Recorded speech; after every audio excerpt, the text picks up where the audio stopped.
नमस्कार। Welcome to Drona's IAS. आज हम लोग बात करेंगे एक ऐसे चीज पर जिसको हम लोग नमक कहते हैं। भारत की आजादी के आंदोलन में नमक उसने भी अपना थोड़ा सा रोल अदा किया था। कैसे, ये अभी हम लोग जानेंगे। हम सभी को नमक जरूरी होता है, हम सभी के लिए। अगर नमक हमारे शरीर में ज्यादा आए तो भी प्रॉब्लम, अगर कम तब भी समस्या। तो चलिए जानते हैं कि ये जो नमक भारत की आजादी के आंदोलन में इसका क्या रोल था।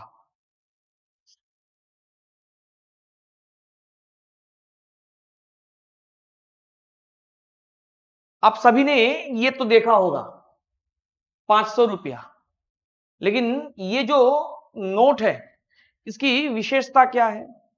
इस नोट में आप ये देख सकते हो, ये जो चित्र आप देख सकते हो यहाँ पे, ये स्पेशल डांडी मार्च का पिक्चर है, जिसे हम लोग सॉल्ट मार्च के नाम से भी जानते हैं।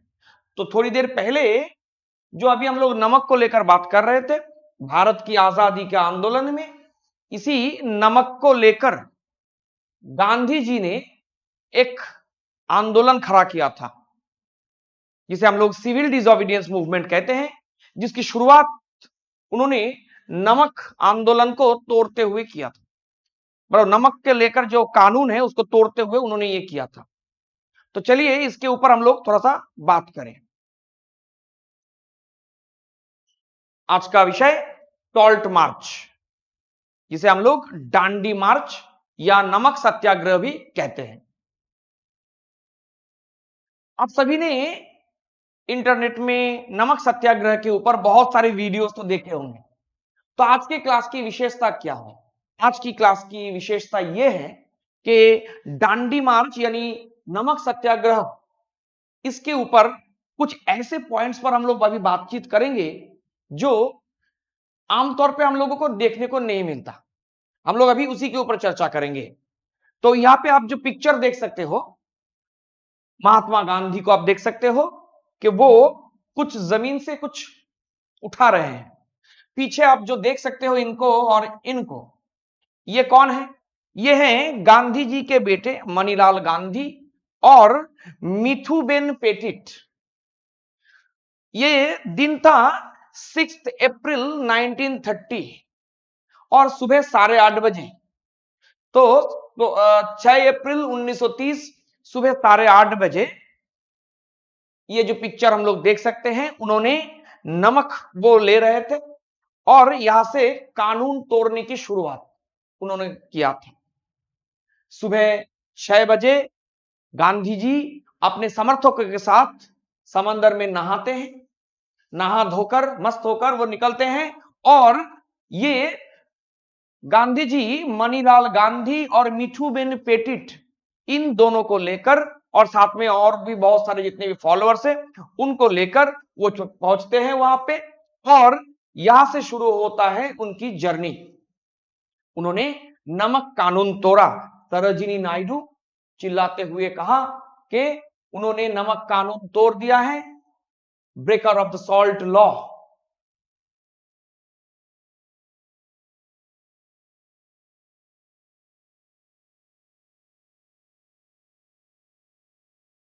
दिसंबर 1928 का दिन था, साल 1928 दिसंबर। गांधी जी ने क्या किया? Gandhi push through a resolution at the Calcutta Congress. Calcutta Congress December 1928, ठीक है। In calling on the British government to grant Indian dominion status or face a new campaign of complete independence. Gandhi ji ने कैलकाटा कांग्रेस के सेशन में उन्होंने कहा कि अगर ब्रिटिश हमें डोमिनियन स्टेटस नहीं देता है तो वो तैयार रहे एक विशाल आंदोलन के लिए, और उस बार उस आंदोलन में जो डिमांड होगा वो होगा कंप्लीट इंडिपेंडेंस, पूर्ण स्वराज। तो या तो ब्रिटिश डोमिनियन स्टेटस के ऊपर बात करे या फिर वो तैयार रहे कंप्लीट इंडिपेंडेंस के लिए। यानी इंडियंस अब कंप्लीट इंडिपेंडेंस की तरफ झुकेगा। या उसके लिए दौड़ेगा। उनका गोल होगा complete independence. The British did not respond favourably to Gandhi's proposal, लेकिन ब्रिटिश ने इसको ज्यादा इंपॉर्टेंस दिया नहीं और ब्रिटिश ने इसको पूरी तरीके से इग्नोर किया। तो अब रिजल्ट सबके सामने आने वाला था। अगले दिन यानी जो 6 तारीख को हम लोगों ने देखा गांधी जी ने नमक कानून तोड़ा, तो यहां पे हम लोग देख सकते हैं कि 7 तारीख अप्रैल 7 1930 अप्रैल 7 1930 हम लोग देख सकते हैं कि mister Gandhi and his volunteers break the salt law. Paper का हेडलाइन बना, कौन सा पेपर था? The Times of India. देश विदेश के तमाम पेपर्स में ये हेडलाइन बनने लगा, मतलब गांधी जी बनने लगे हेडलाइन कि उन्होंने नमक कानून तोड़ा। क्यों नमक ही क्यों, ये भी हम लोग आगे चल के जानेंगे इसी वीडियो में कि इतना कुछ रहते हुए उन्होंने नमक ही क्यों चूज किया।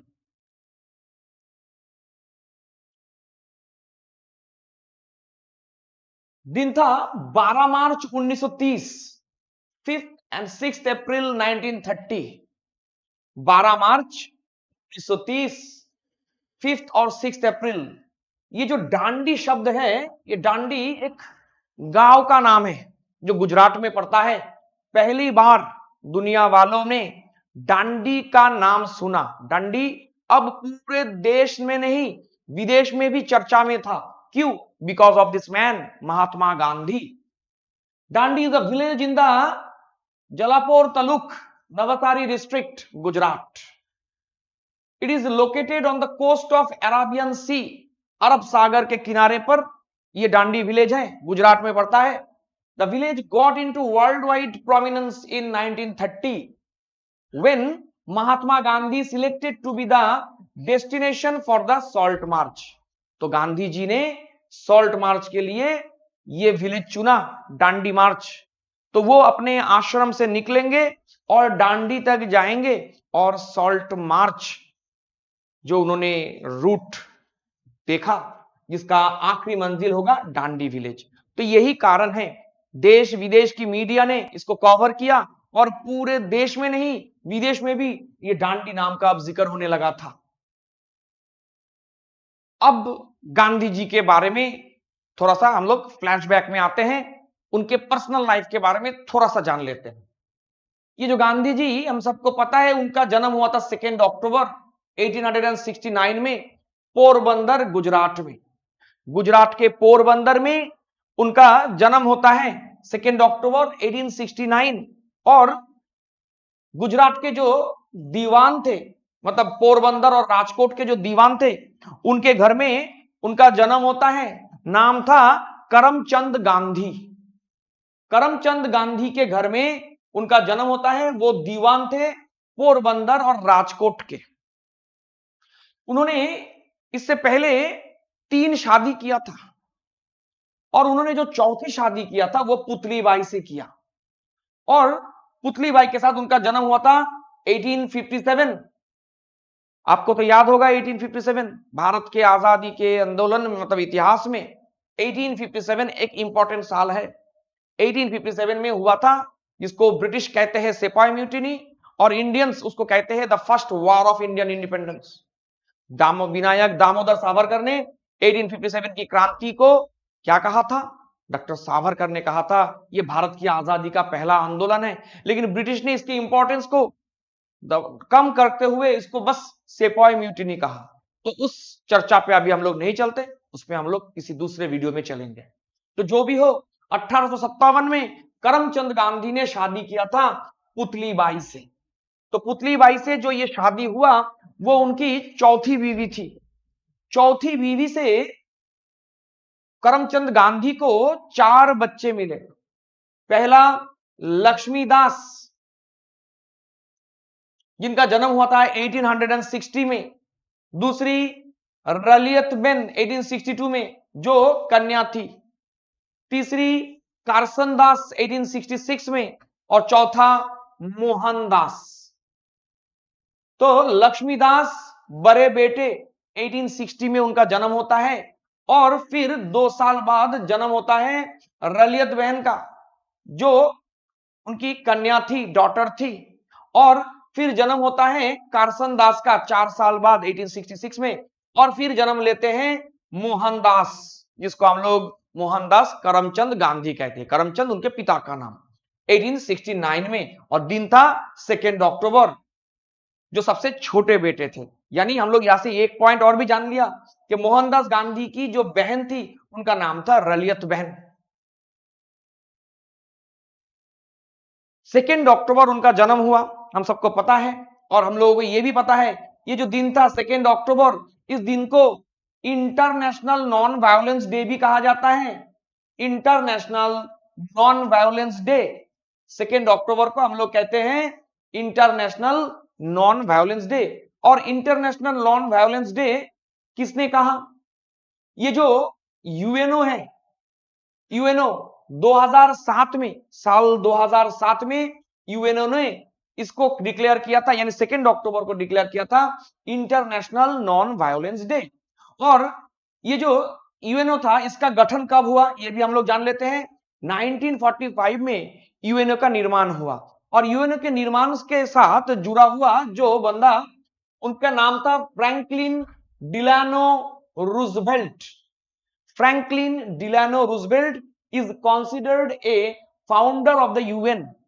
बहुत सारे लोग थे इनके साथ जुड़ा हुआ, लेकिन जो माना जाता है कि यूएनओ जिसके मस्तिष्क से निकला, जिसका ब्रेन चाइल्ड हम लोग बोल सकते हैं, वो है फ्रैंकलिन डिलानो रूजवेल्ट। ठीक है, तो ये कुछ इंफॉर्मेशन हम लोगों ने यूएनओ से जुड़ा हुआ जाना। और हम लोगों ने ये जाना कि यूएनओ ने सन 2007 में 2 अक्टूबर की घोषणा क्या किया? International non violence day. बहुत ही इंपॉर्टेंट सा एक इंफॉर्मेशन है, जरूर याद रखना है।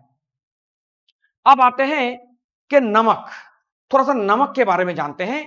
ब्रिटिश द्वारा नमक को टारगेट किया गया था, और यही रीजन है कि बाद में इन फ्यूचर हम लोग देखेंगे कि गांधी जी ने नमक कानून जो था उसी के ऊपर उन्होंने आघात किया। क्यों? तो इसके लिए थोड़ा सा हम लोग फ्लैशबैक में चलते हैं। साल था 1759, है ना?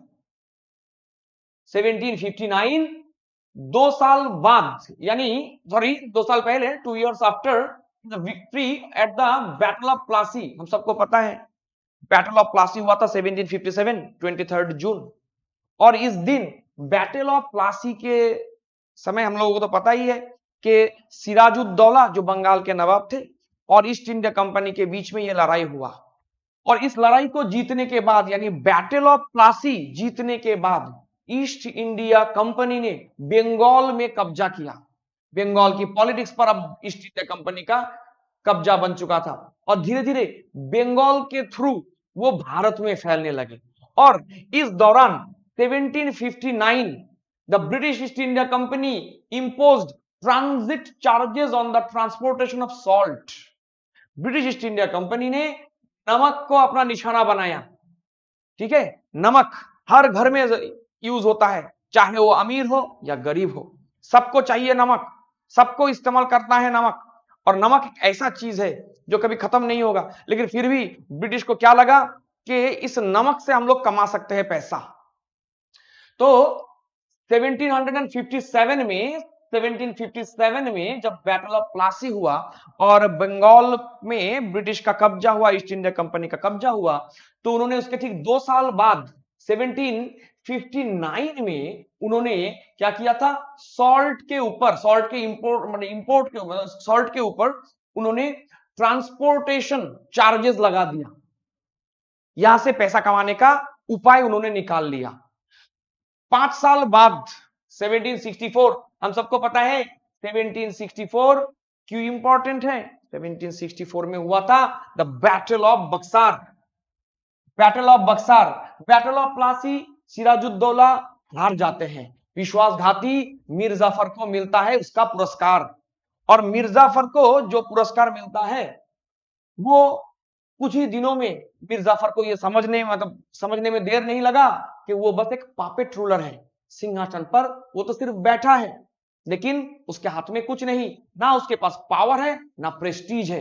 तो कुछ ही दिनों में मीर जाफर ने क्या किया? मीर जाफर ने विश्वासघात करने की कोशिश किया। अब ब्रिटिश के साथ, डचेस के साथ मिलकर वो ब्रिटिश को प्रॉब्लम में डालना चाहते थे, लेकिन ब्रिटिश ने भांप लिया और मीर जाफर को सिंहासन से हटाया। मीर जाफर को सिंहासन से हटाकर उसके सन इन लॉ मीर कासिम को सिंहासन पर बिठाया। और मीर कासिम को भी समझ में आ गया कुछ ही दिनों में कि उसको भी पापेट रूलर ही बन के रहना पड़ेगा अगर उसको रहना है तो। लेकिन मीर कासिम ने हार नहीं माना। मीर कासिम ने कोशिश किया ब्रिटिश को हराने का। और हम लोगों को पता है कि मीर कासिम ने अयोध्या के नवाब और मुगल बादशाह से मिलकर ब्रिटिश को टक्कर देने की कोशिश किया, जिसका नतीजा हुआ बैटल ऑफ बक्सर 1764। और इसी बैटल ऑफ बक्सर जिस साल हुआ 1764, following the victory at the battle of Buxar, contracts were given to deliver salt depot and merchants were required to buy from these depot। सरकार ने एक नया कानून लेकर आया। सरकार ने क्या बोला कि जो सॉल्ट डिपो था उन्हें कॉन्ट्रैक्ट दिया गया और ट्रेडर्स को बोला गया, जो लोग खरीदना चाहते हैं, मार्चेंट्स जो खरीदना चाहते हैं, उनको बोला गया कि आपको जो कुछ खरीदना है आप उन सॉल्ट डिपो से ही खरीदो। ठीक है, आप सॉल्ट डिपो से खरीदो। यानी पहले ट्रांसपोर्टेशन चार्ज लगाया, फिर 5 साल बाद सॉल्ट डिपो से लोगों को खरीदने के लिए, ट्रेडर्स को, मार्चेंट्स को खरीदने के लिए बोला गया। यानी धीरे धीरे नमक पर उनका गिरफ्त बढ़ने लगा था। However, due to the pressure from the authorities in England, monopoly of the salt repealed on 7 October 1768। और धीरे धीरे धीरे धीरे सॉल्ट के ऊपर जो मोनोपोली हो रहा था, धीरे धीरे उसको, उसका जो इंफॉर्मेशन है वो ब्रिटिश सरकार तक पहुंच रहा था। ब्रिटिश अथॉरिटी ने कहा कि सॉल्ट के ऊपर से ये सब हटाओ, ये सब हटाओ। तो ब्रिटिश सरकार के प्रेशर देने के कारण ईस्ट इंडिया कंपनी ने क्या किया, यहां से उसका जो मोनोपोली था धीरे धीरे खत्म किया गया। दिन था 7 अक्टूबर 1768। ठीक है, धीरे धीरे नमक के ऊपर से ब्रिटिश मोनोपोली खत्म होता गया। लेकिन उसके बाद भारत आए कौन? वो आए वारेन हेस्टिंग्स। वारेन हेस्टिंग्स ने ब्रिटिश अथॉरिटी को यकीन दिलाया कि नमक के जरिए वो काफी मुनाफा कमा सकते हैं, यानी ईस्ट इंडिया कंपनी बहुत ज्यादा मुनाफा कमा सकते हैं। In 1772, the Governor General Warren Hastings brought the salt trade once again under the company's control। Warren Hastings ने फिर से सॉल्ट ट्रेड पर उन्होंने अपना कब्जा करने की, मतलब वो मंशा जताया और उन्होंने किया भी। फिर 1788 the company began selling salt wholesalers by auction। और 1788 आते आते ईस्ट इंडिया कंपनी ने क्या किया, ऑक्शन करवाना शुरू किया। ठीक है, ऑक्शन होगा, जो सबसे ज्यादा कीमत देगा उसको मिलेगा। तो धीरे धीरे जो 1768 में जो हट गया था नमक के ऊपर से, ब्रिटिश सरकार ने ईस्ट इंडिया कंपनी के ऊपर प्रेशर बनाया था कि जरूरी नहीं है, छोड़ दो, नमक का बिजनेस नहीं है, ये नहीं है, वो नहीं है। लेकिन वारेन हेस्टिंग्स के टाइम पे फिर से वो सब वापस आता है और 1788 में क्या होता है, ईस्ट इंडिया कंपनी ने सॉल्ट का ऑक्शन करवाना शुरू कर दिया। 1835, धीरे धीरे हम लोग और आगे बढ़ रहे हैं। 1835 the government appointed A salt commission. अब 1835 में सरकार ने एक नमक के ऊपर एक कमीशन बिठा दिया। ठीक है, salt commission to review the existing salt tax. जो सॉल्ट टैक्स होगा, कितना होगा, क्या नहीं होगा, उसके ऊपर रिव्यू करना। क्योंकि इस दौरान ब्रिटिश सरकार को यह न्यूज भी मिल रहा था कि ईस्ट इंडिया के कर्मचारी और ईस्ट इंडिया कंपनी के जो पर्सनल थे वो सभी लोग, ईस्ट इंडिया कंपनी तो मुनाफा कमा रहा था लेकिन ये लोग अपने प्राइवेट ट्रेड में भी इससे ज्यादा मुनाफा कमा रहे थे।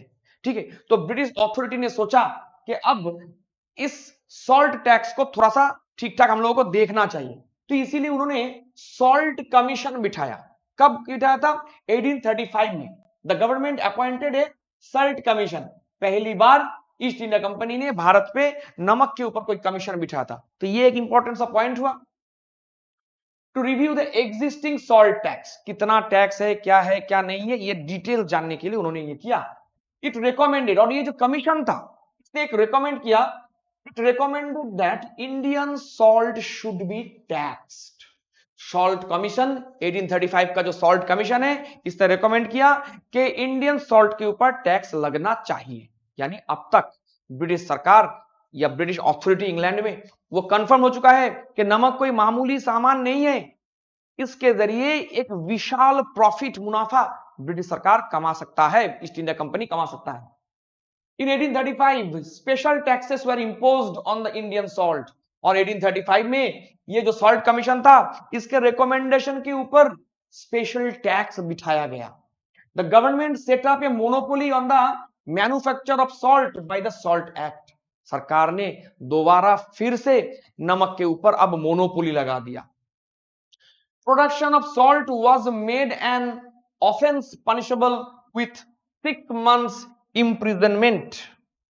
तो अब यह बताया गया कि अब सॉल्ट बनाने पर, ये जो सॉल्ट अभी आप बनाओगे या उसको स्टोर करोगे या उसको बेचने की कोशिश करोगे, तो अब ये बन गया था पनिशेबल ऑफेंस। कब बना? लगभग 1835 के आसपास, ठीक है। तो 1835 में ब्रिटिश सरकार ने अब सब कुछ मतलब ओपनली नमक के ऊपर अब उनका गिरफ्त बन चुका था। सॉल्ट मोनोपोली कायम हुआ था। अगर कोई बंदा सॉल्ट बनाएगा, सॉल्ट स्टोर करेगा, सॉल्ट बेचेगा, तो वो सीधा पहुंच जाएगा जेल में। इसके लिए बाकायदा कानून चला आया और 6 months 6 महीना जेल इसका प्रावधान था। साथ में उनके लिए जो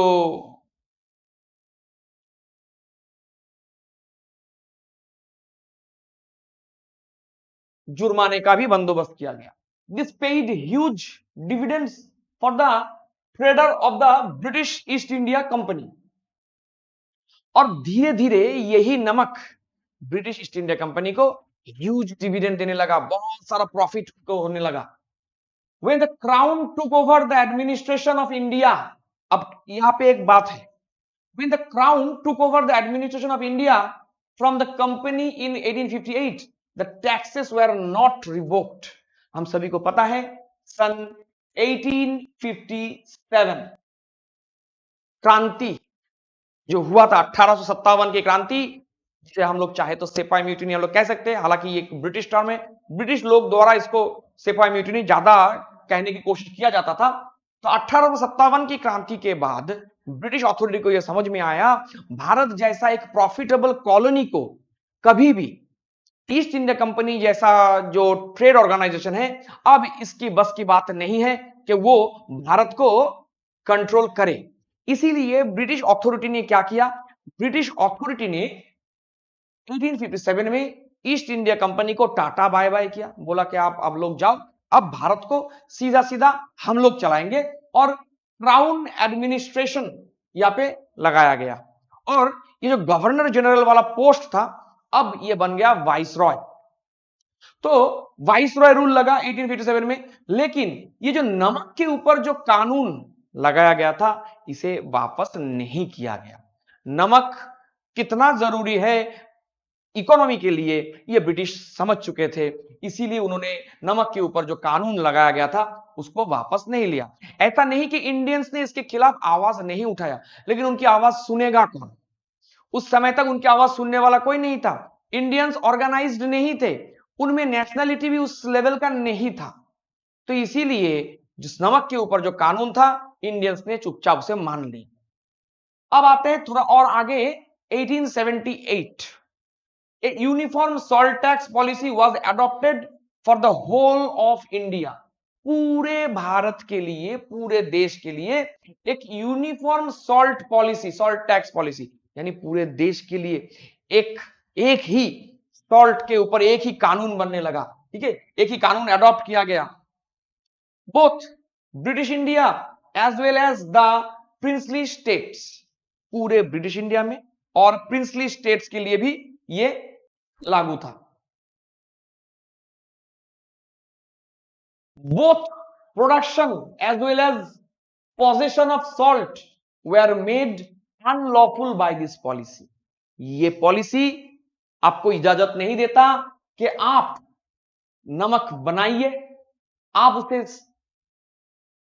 स्टोर कीजिए, सेल कीजिए या कुछ भी कीजिए। नमक आप सिर्फ खरीदो, आप ना उसको बनाओ, ना उसको बेचो, ना स्टोर करो, यह कानून आपको इजाजत नहीं देता।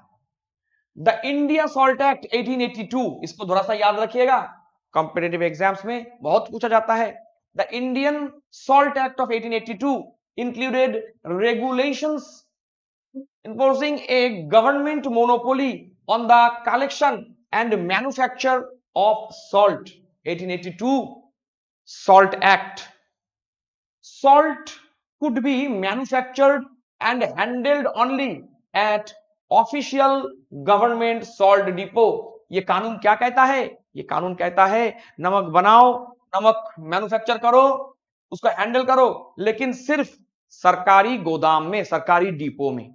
यानी सरकार का क्लियर कट मोनोपोली है नमक के ऊपर, आप नहीं बना सकते हो। देश आपका, समंदर आपका, पानी आपका, सब आपका, लेकिन नमक कौन बनाएगा? ब्रिटिश। बेचेगा कौन? ब्रिटिश। आपको सिर्फ खरीदना है। अगर आपको नमक चाहिए, और ऑब्वियसली बात है बिना नमक के ना रसोई चलेगा ना अपना जीवन चलेगा। शरीर में नमक का ज्यादा होना भी घातक है, कम होना भी घातक है, तो नमक तो चाहिए ही चाहिए।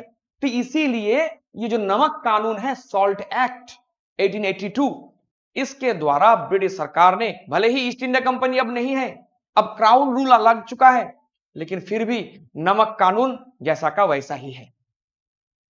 भारत को, भारत के नमक पर अधिकार नहीं है, और विदेशी लोग, ब्रिटिश लोग यहां पे आते हैं, यहां का नमक खाते हैं और इंडियंस पर अत्याचार करते हैं। ये था सिचुएशन।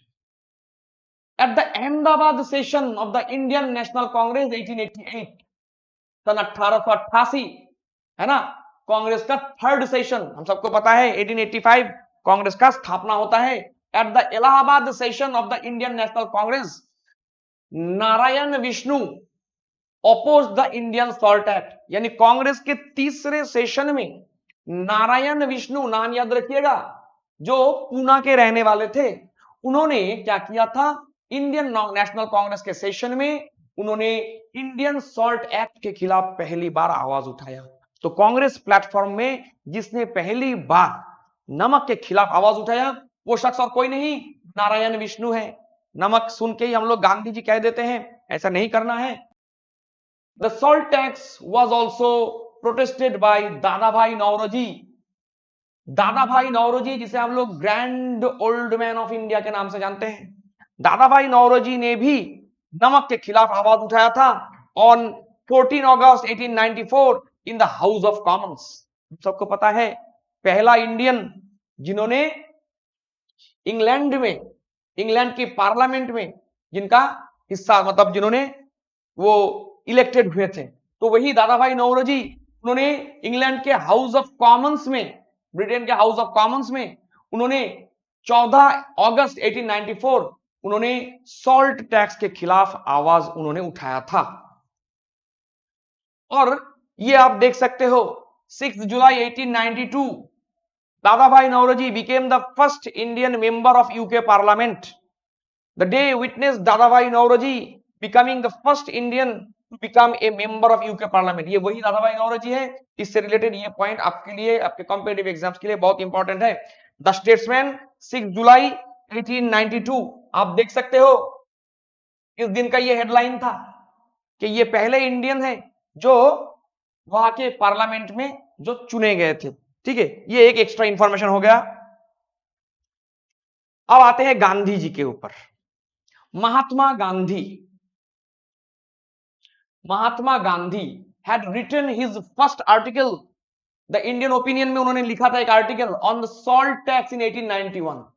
साल 1891 में गांधी जी ने अपने आर्टिकल, इंडियन ओपिनियन में एक आर्टिकल लिखा सॉल्ट के ऊपर। ठीक है, जब वो साउथ अफ्रीका में थे, यानी साउथ अफ्रीका में रहते हुए उन्होंने भारत में जो सॉल्ट लॉ था उसके ऊपर उन्होंने बात किया था 1891 में। और कौन से न्यूज़पेपर में? The Indian opinion. ये नाम आप लोग जरूर याद रखिएगा, इंडियन ओपिनियन। ठीक है, बहुत ही इंपॉर्टेंट है, यहां से सवाल एग्जाम में जरूर पूछे जाते हैं। फिर 1909 गांधी ने फिर से लिखा, किसमें लिखा इस बार? इस बार लिखा उन्होंने हिंद स्वराज में। ये भी साउथ अफ्रीका में ही उन्होंने लिखा, और उन्होंने ब्रिटिश एडमिनिस्ट्रेशन से यह दरखास्त किया कि आप प्लीज सॉल्ट टैक्स को हटाइए। तो ये जो हम लोग बाद में दांडी मार्च में गांधी द्वारा सॉल्ट एक्ट के खिलाफ जो कुछ बोला गया या जो कुछ उन्होंने किया, इसकी झलक हम लोगों को पहले ही मिलता है। यानी नमक को लेकर वो बहुत पहले से ही सोच रखते थे। दांडी मार्च में उन्होंने नमक कानून तोड़कर ब्रिटिश सरकार को और पूरी दुनिया को यह मैसेज देना चाहते थे ये नमक कानून कितना खराब है, कितना घटिया कानून है। लेकिन ये सोच वो बहुत पहले जब वो साउथ अफ्रीका में थे तभी रखते थे, ये उस बात का प्रमाण है। The salt tax was doubled in the year 1923। लेकिन इन सब के बावजूद ब्रिटिश सरकार ने कुछ नहीं सुना, कुछ नहीं, क्योंकि उनको बस मुनाफा दिखता था। वो लोग यहाँ पे क्यों आए थे? वो लोग यहाँ पे आए थे जस्ट इनकम करने के लिए, पैसा कमाने के लिए, और नमक में उनको पैसे की बू आता था। यही रीजन है कि उन्होंने नमक से भर भर के पैसा कमाया।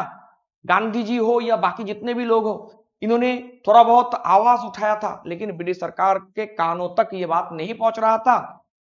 इसका रिजल्ट क्या हुआ? सन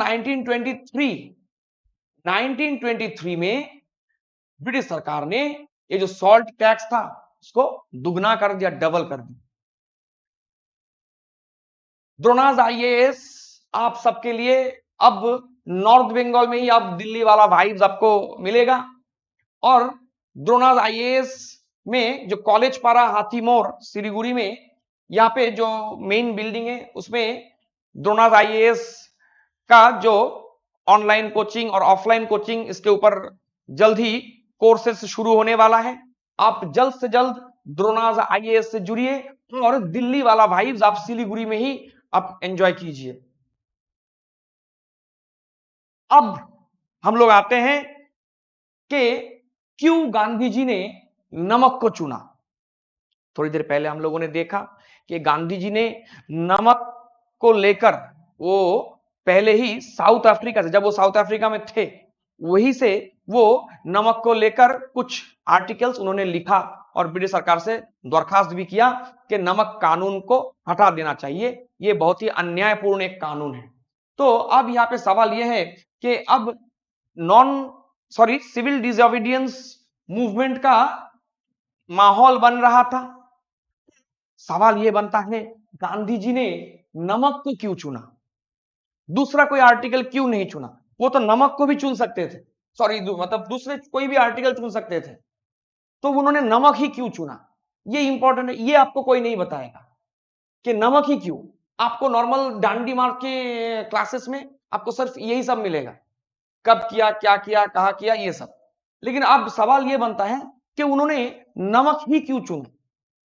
इसका जवाब अभी हम लोगों को मिलेगा कि देखिए, इनिशियली गांधी's choice of salt tax was surprised Congress working committee. Gandhi जो नमक को लेकर आगे बढ़ेंगे, ये जो गांधी जी का डिसीजन था, उनका चॉइस था, कांग्रेस वर्किंग कमेटी को ही ये समझ में नहीं आ रहा था कि आखिर गांधी के दिमाग में चल क्या रहा है। नमक, नमक को कौन इतना तवज्जो देता है? हम लोग अपने जीवन में इतने सारे इंपॉर्टेंट मतलब आर्टिकल्स है, ये है, सब कुछ है, उसमें नमक कहां आता है? मामूली सा एक सामान। तो गांधी जी अचानक नमक को लेकर क्यों? तो लोगों के मन में, स्पेशली कांग्रेस वर्किंग कमेटी के जो मेंबर्स थे, उनके मन में यह सवाल आ रहा था कि नमक के ऊपर आंदोलन करेंगे तो इससे ब्रिटिश के कानों में बात कैसे जाएगा? नमक है ही क्या, एक मामूली सा तो सामान है। जवाहरलाल नेहरू जो हमेशा गांधी जी के साथ ही रहते थे, उनके बहुत बड़े शिष्य थे, दिव्य लोचन साहू, इन जैसे लीडर्स भी बहुत ज्यादा डाउट में थे। इनके पास भी कोई जवाब नहीं था कि गांधी ने नमक ही आखिरकार क्यों चुना। सरदार पटेल, इनको भी समझ में नहीं आ रहा था कि अचानक गांधी जी को हो क्या गया है, वो नमक ही क्यों चूज करते हैं। तो उन्होंने सजेस्ट किया गांधी जी को कि आप एक काम कीजिए, अपना लैंड रेवेन्यू बॉयकॉट से यह आंदोलन की शुरुआत कीजिए। सिविल डिसोबीडियंस मूवमेंट की शुरुआत आप लैंड रेवेन्यू बॉयकॉट से शुरू कीजिए। गांधी जी को नमक से ही शुरू करना था, चाहे जवाहरलाल हो या चाहे दिव्य लोचन साहू या पटेल हो या कांग्रेस वर्किंग कमेटी के बाकी मेंबर्स, सबने समझाया, लेकिन गांधी जी अपने जिद पर थे कि नहीं, नमक से। क्यों? कोई तो रीजन होगा। The British colonial administration too was not disturbed by these plans of resistance against the salt tax। British सरकार में भी ऐसा कुछ लक्षण नहीं दिख रहा था कि वो बहुत ज्यादा डिस्टर्ब्ड है, चिंतित है, वो ये सोच रहे हैं, ये कुछ नहीं। ब्रिटिश भी खुश मस्त कि करने दो, जो करना है करें। कांग्रेस भी, मतलब कांग्रेस के वर्किंग कमेटी के जो लोग हैं उनको भी कोई आइडिया नहीं था, लेकिन गांधी जी को इस बात का यकीन था कि यही से अगर हम लोग हिट करेंगे तो जरूर कुछ ना कुछ होगा। लेकिन गांधी जी के अलावा एक और शख्स को गांधी जी के नमक को चूज करने के पीछे की जो मंशा है, जो उद्देश्य है, वो समझ में आया था। कौन है वो शख्स? एग्जाम में ये सवाल भी आया है कि गांधी जी के अलावा या नमक मतलब जो नमक को लेकर गांधी जी आंदोलन शुरू करने वाले हैं, ये नमक का जो इंपॉर्टेंस है, ये गांधी जी के अलावा और किसको समझ में आया था? ये आया था पट्टवी सीतारामैया को। तो जो भी हो, गांधी जी ने जो नमक को लेकर आंदोलन वो करेंगे, इसको लेकर ब्रिटिश बिल्कुल भी बॉदर नहीं थे। तो जो वाइस रॉय थे उस समय के, लॉर्ड आर्विन, ये क्वेश्चन भी एग्जाम में आता है कि जब सॉल्ट मार्च हो रहा था उस समय के वाइस रॉय कौन थे? तो लॉर्ड इरविन, वो ने क्या किया, उन्होंने सॉल्ट को लेकर गांधी के इस आंदोलन को बिल्कुल भी वो थ्रेट नहीं समझते थे।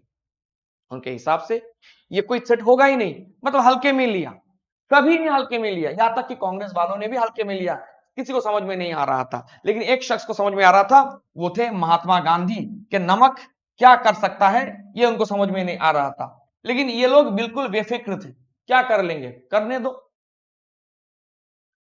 However, Gandhi had sound reasons for his decision. तो गांधी जी के पास तो ठोस रीजन था, गांधी जी के पास ठोस रीजन था कि मैं ये क्यों करूं, क्या ना करूं, क्या करूं। या जो जवाहर कह रहे हैं, जो वल्लभ भाई पटेल कह रहे हैं, या कांग्रेस वर्किंग कमेटी जो थे, वो लोग क्या कहना चाहते हैं, सब गांधी जी सुन रहे थे, लेकिन वो अपने डिसीजन पर अटल थे। An item of daily use could resonate more with all classes of citizens. नमक एक ऐसा सामान है, हर क्लास के लोग, हर रिलीजन के लोग, हर वर्ण के लोग सभी इस्तेमाल करते हैं, सबको इस्तेमाल करना है नमक। यानी इस नमक के जरिए गांधी सारे क्लास के लोगों को, चाहे वो अमीर हो, गरीब हो, मिडिल क्लास हो, जो भी हो, हिंदू हो, मुसलमान हो, कोई भी रिलीजन हो, सबको एकजुट करना चाहते थे, क्योंकि नमक सबको चाहिए होता है। और नमक के जरिए एक यूनिटी बनाने की कोशिश उनका मूल लक्ष्य था।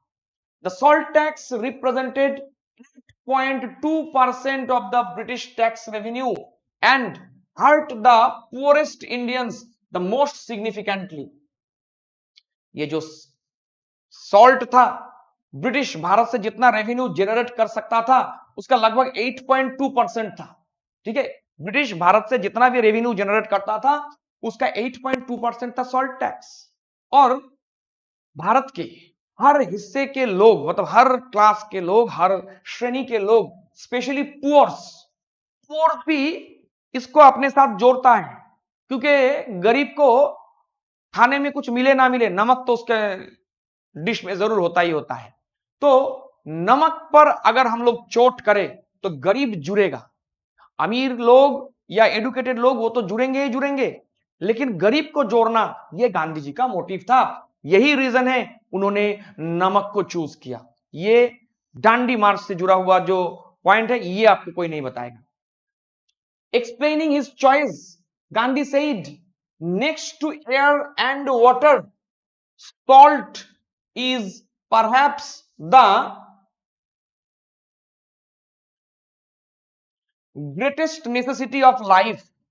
तो गांधी जी को जब पूछा गया, तो गांधी जी ने बोला, गांधी को जब पूछा गया कि आपने नमक ही क्यों चुना, मीडिया वालों ने भी पूछा था क्या आपने नमक को क्यों चुना, तो गांधी जी ने कहा, next to air and water, हवा और पानी के बाद शायद नमक ही वो सामान है, वो आर्टिकल है जो इंसानी जीवन में सबसे ज्यादा जरूरी है। तो ये लाइन को भी याद रखिएगा, कभी कभी एग्जाम में इस तरीके के लाइन उठा के दिया जाता है और पूछा जाएगा ये लाइन किसने कहा या किस कॉन्टेक्स्ट में कहा।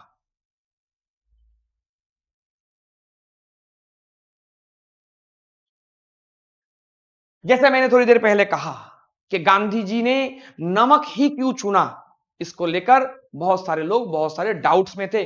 कांग्रेस वर्किंग कमेटी ले लीजिए, जवाहरलाल नेहरू ले लीजिए, वल्लभ भाई पटेल ले लीजिए, या कोई भी ले लीजिए, सभी डाउट में थे कि गांधी ने नमक में क्या देखा, लेकिन एक शख्स सी राजा गोपालाचारी, इनको समझ में आ गया था कि गांधी जी ने नमक को ही क्यों चुना। सी राजा गोपालाचारी के बारे में एक इंपॉर्टेंट, एक मजेदार फैक्ट बताऊं। सी राजा गोपालाचारी और गांधी दोनों रिश्तेदार भी बने थे। कैसे बने थे? सी राजा गोपालाचारी के जो बेटी थी लक्ष्मी राजा गोपालाचारी, उनके साथ गांधी जी का बेटा देवदास गांधी का शादी हुआ था।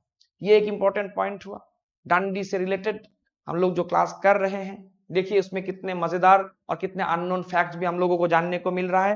तो देखते रहिए आखिर तक, और भी बहुत सारे इंपॉर्टेंट पॉइंट्स के ऊपर मैं बताने वाला हूं। तो जो भी हो, गांधी जी की मंशा, गांधी जी का उद्देश्य किसको समझ में आया था? राजा गोपालाचारी को आया था। ठीक है, आगे हम लोग इसके बारे में भी बात करेंगे। Gandhi prepared the world wide media. सिर्फ आंदोलन करने से तो नहीं होगा, दुनिया भर के मीडिया को अगर ले सके तो गांधी का ये आंदोलन पूरे वर्ल्ड में फैलेगा, यानी ब्रिटिश सरकार पर और ज्यादा प्रेशर बनेगा। तो इसीलिए आंदोलन शुरू करने से पहले गांधी ने वर्ल्ड वाइड मीडिया वालों को, इसमें आप देख सकते हो टाइम मैगजीन वाले आए थे, द न्यूयॉर्क टाइम्स वाले आए थे, यूनाइटेड प्रेस वाले आए थे, और भी देशी विदेशी बहुत सारे मीडिया वाले यहाँ पे आए थे। टाइम मैगजीन वाले ले लीजिए, the New York times, United press, और भी बहुत लोग आए थे। और ये सभी को गांधी जी ने अपना उद्देश्य, अपना जो रूट, ये सब कुछ उन्होंने बताया था। For the March by using regular statement from the आश्रम। कौन सा आश्रम, कौन से आश्रम से उन्होंने अपनी जर्नी शुरू किया था? साबरमती आश्रम। तो साबरमती आश्रम से उन्होंने जो मार्च निकाला था, इससे पहले कि वो अपना यात्रा शुरू करे, उन्होंने वर्ल्ड वाइड दुनिया भर के जो मीडिया हाउसेज है, चाहे वो इंडियन हो या बाहर के भी हो, सबको बुलाते थे और रेगुलर उनको अपडेट दिया करते थे वो क्या करेंगे, क्या करना चाहते हैं। यानी दुनिया भर के न्यूज़पेपर्स में गांधी के जो नमक को लेकर आंदोलन होगा, ये देश और दुनिया के लोगों को पता चलने लगा। दुनिया वाले देख रहे थे कि देखिए नमक को लेकर एक बंदा आंदोलन करने जा रहा है, जिस जो जो ये मानता है कि सिर्फ एक मामूली से नमक से वो ब्रिटिश शासन के जड़ों को हिला सकता है।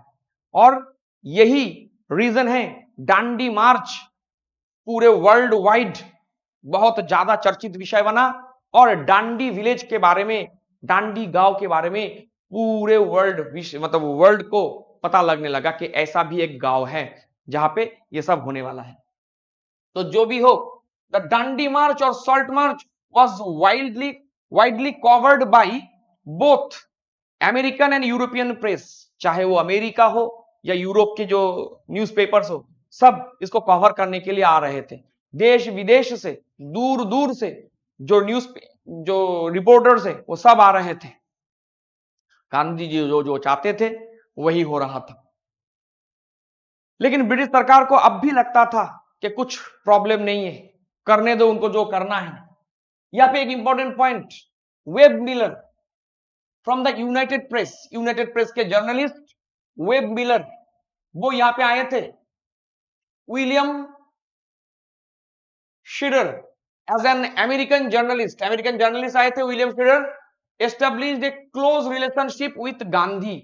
यानी ये लोग जिनका नाम हम लोग देख सकते हैं, स्पेशली एग्जाम के लिहाज से देखे, कॉम्पिटेटिव एग्जाम के लिहाज से, तो वेब मिलर जो शख्स थे, वेब मिलर, वो इस आंदोलन के साथ सीधा सीधा वो इसके साथ जुड़े रहे थे, और एक एक घटनाओं को वो मतलब अपने न्यूज़पेपर्स के जरिए या अपने डायरी में इसको मेंशन कर रहे थे।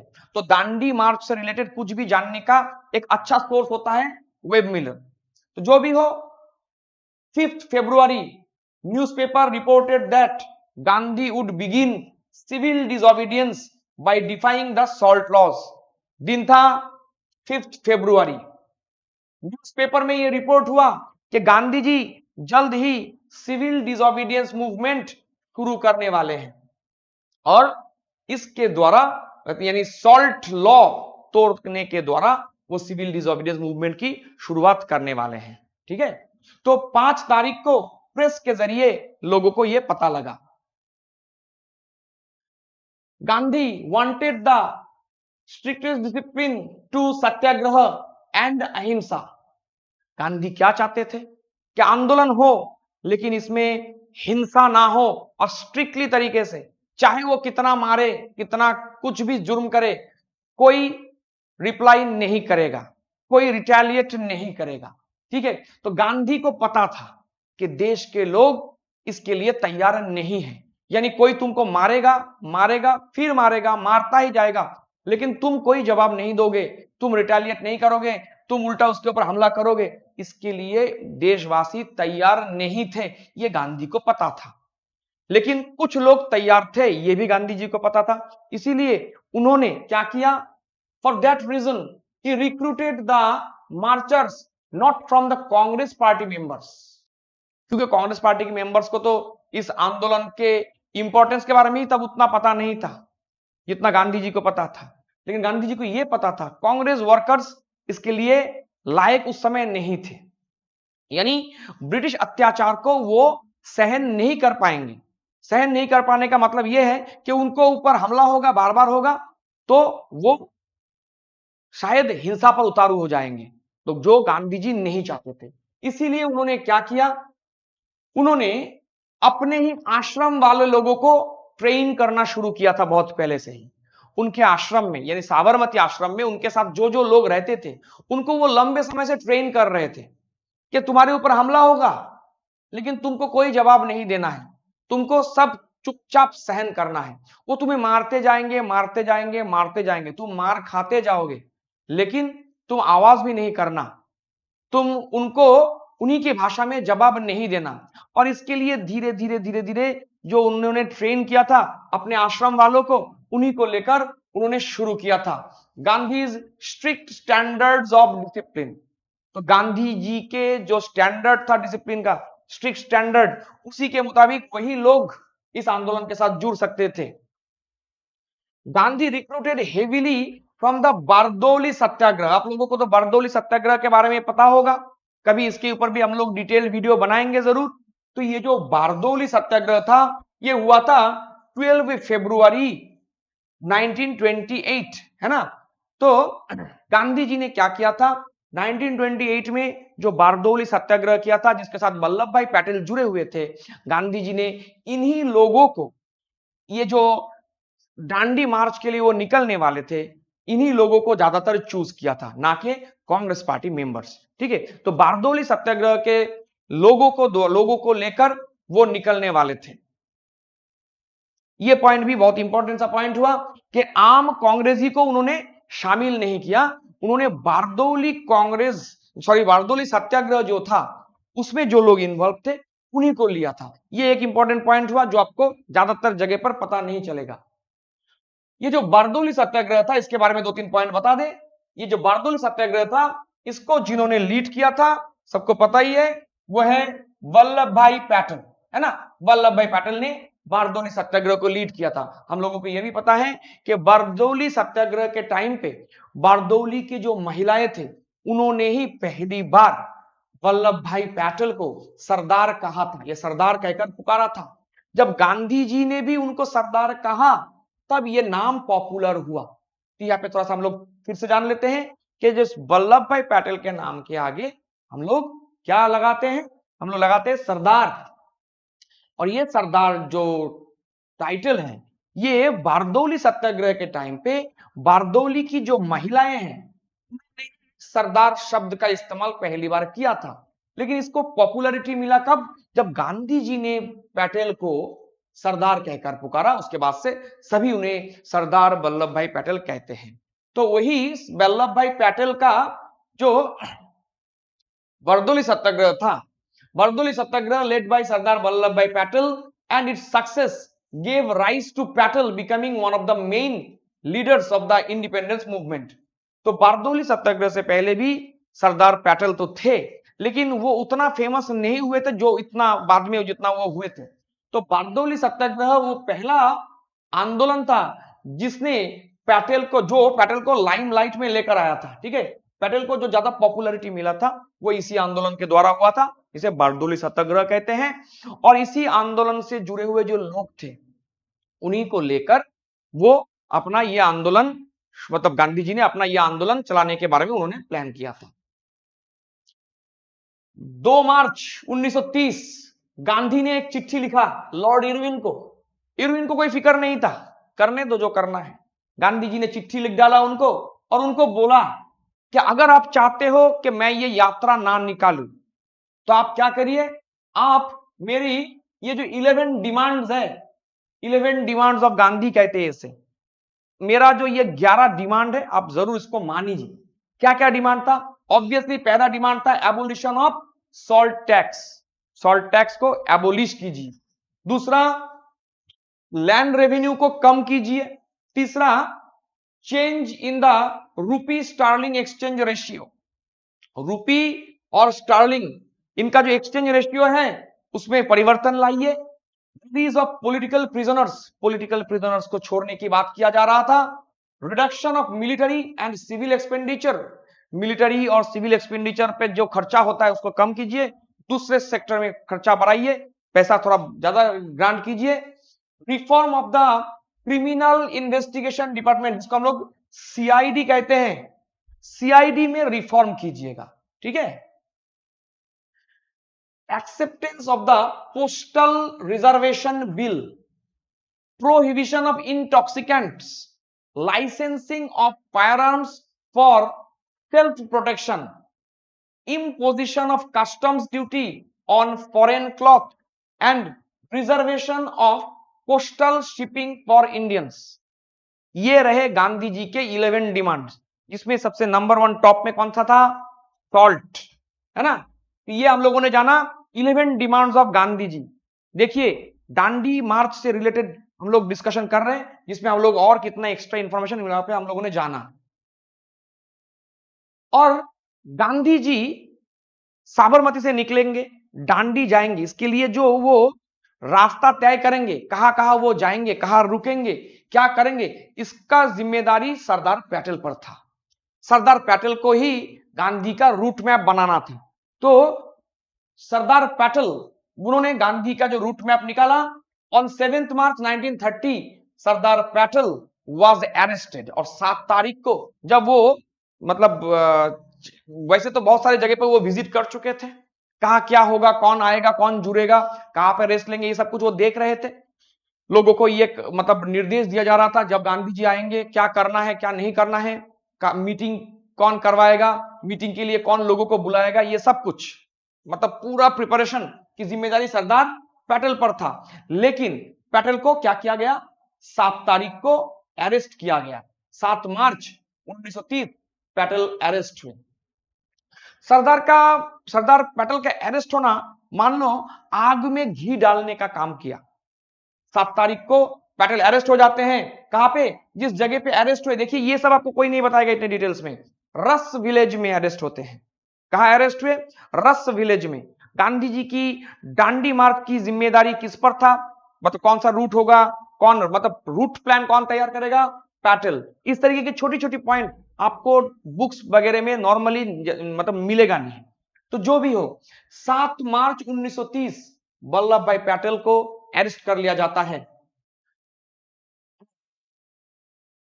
और who had gone inspect the facilities for the march march that was beginning in 12 मार्च 1930, 12 मार्च 1930 इस यात्रा को निकलना था। 7 तारीख को पटेल अरेस्ट हो जाते हैं। 9 तारीख, 7 तारीख को पटेल अरेस्ट हुए। 9 तारीख लगभग 75,000 लोग, 75,000 लोग, वो लोग जमा होते हैं इस आश्रम में, जिसको हम लोग साबरमती आश्रम कहते हैं। साबरमती आश्रम में लगभग 75,000 लोग आकर जमा होते हैं, show support for the salt satyagraha. इतने सारे लोग साबरमती आश्रम में आकर इकट्ठा हुए। 7 तारीख को पटेल अरेस्ट हुआ। तो मैंने जो कहा कि आग में घी डालने का काम कर दिया ब्रिटिश सरकार ने। और क्योंकि पटेल बहुत पॉपुलर लीडर थे गुजरात में, तो गुजराती लोग और देश के बाकी हिस्से के लोग आकर जमा हुए। कहां पे? साबरमती आश्रम में। ठीक है, साबरमती आश्रम में लगभग 75,000 लोगों का एक विशाल भीड़ आके जमा हुआ। गांधी जी ने उन्हें संबोधित किया, उनको समझाया। 9 तारीख 9 March the crowd pass the resolution, और 9 तारीख को एक रेजोल्यूशन पास होता है, और इस रेजोल्यूशन को पास होते वक्त गांधी भी वहां पे थे। To follow the same path Sardar had planned, हम लोग उसी पथ पर चलेंगे, उसी रास्ते पर चलेंगे जिस रास्ते पर सरदार चल रहे थे, यानी जो रूट मैप सरदार तैयार कर रहे थे, रस विलेज में 7 तारीख को गिरफ्तार हो गए थे, उसी रूट पे चलेंगे। ठीक है, तो ये एक इंपॉर्टेंट सा पॉइंट आप लोगों ने जाना। 2 दिन बाद यानी 11 तारीख, 11 March, the day before of the march was to begin, 11 तारीख को लोग फिर से असेंबल होते हैं। फिर से ध्यान ध्यान कीजिएगा, 7 तारीख पटेल अरेस्ट होते हैं, है ना, 9 तारीख पब्लिक रेजोल्यूशन होता है, क्रिएट होता है, और 11 तारीख Gandhi delivered A memorable speech, this will be my last speech. ये पॉइंट आपको कोई नहीं बताएगा, दांडी मार्च से रिलेटेड आप पॉइंट्स देखिए, वीडियोस देखिए, इस तरीके के पॉइंट्स आपको नहीं मिलेगा। तो 11 मार्च गांधी जी पब्लिक के सामने एक शपथ लेते हैं, क्या, this will be my last speech on the sacred banks of Sabarmati. 11 तारीख को वो बोलते हैं कि ये साबरमती के किनारे यानी इस आश्रम में ये मेरा आखिरी स्पीच होगा। ठीक है ना, 11 तारीख को गांधी जी ने ये शपथ लिया, 12 तारीख को वो निकलेंगे, लेकिन उन्होंने बोला जब तक आजादी ना मिले या जब तक ये कानून का एबोलिशन ना हो, मैं इस आश्रम में वापस नहीं आऊंगा। कौन से आश्रम में, साबरमती आश्रम में, ये गांधी जी ने कहा। ये आपको ज्यादातर मतलब गांधी रिलेटेड वीडियोस में इस तरीके के पॉइंट्स आपको नहीं मिलेगा, इस तरीके का। तो गांधी जी ने जो शपथ लिया था कि मैं साबरमती में वापस नहीं आऊंगा, वो वापस आए भी नहीं थे। तो ये जो आप देख सकते हो स्क्रीन के ऊपर,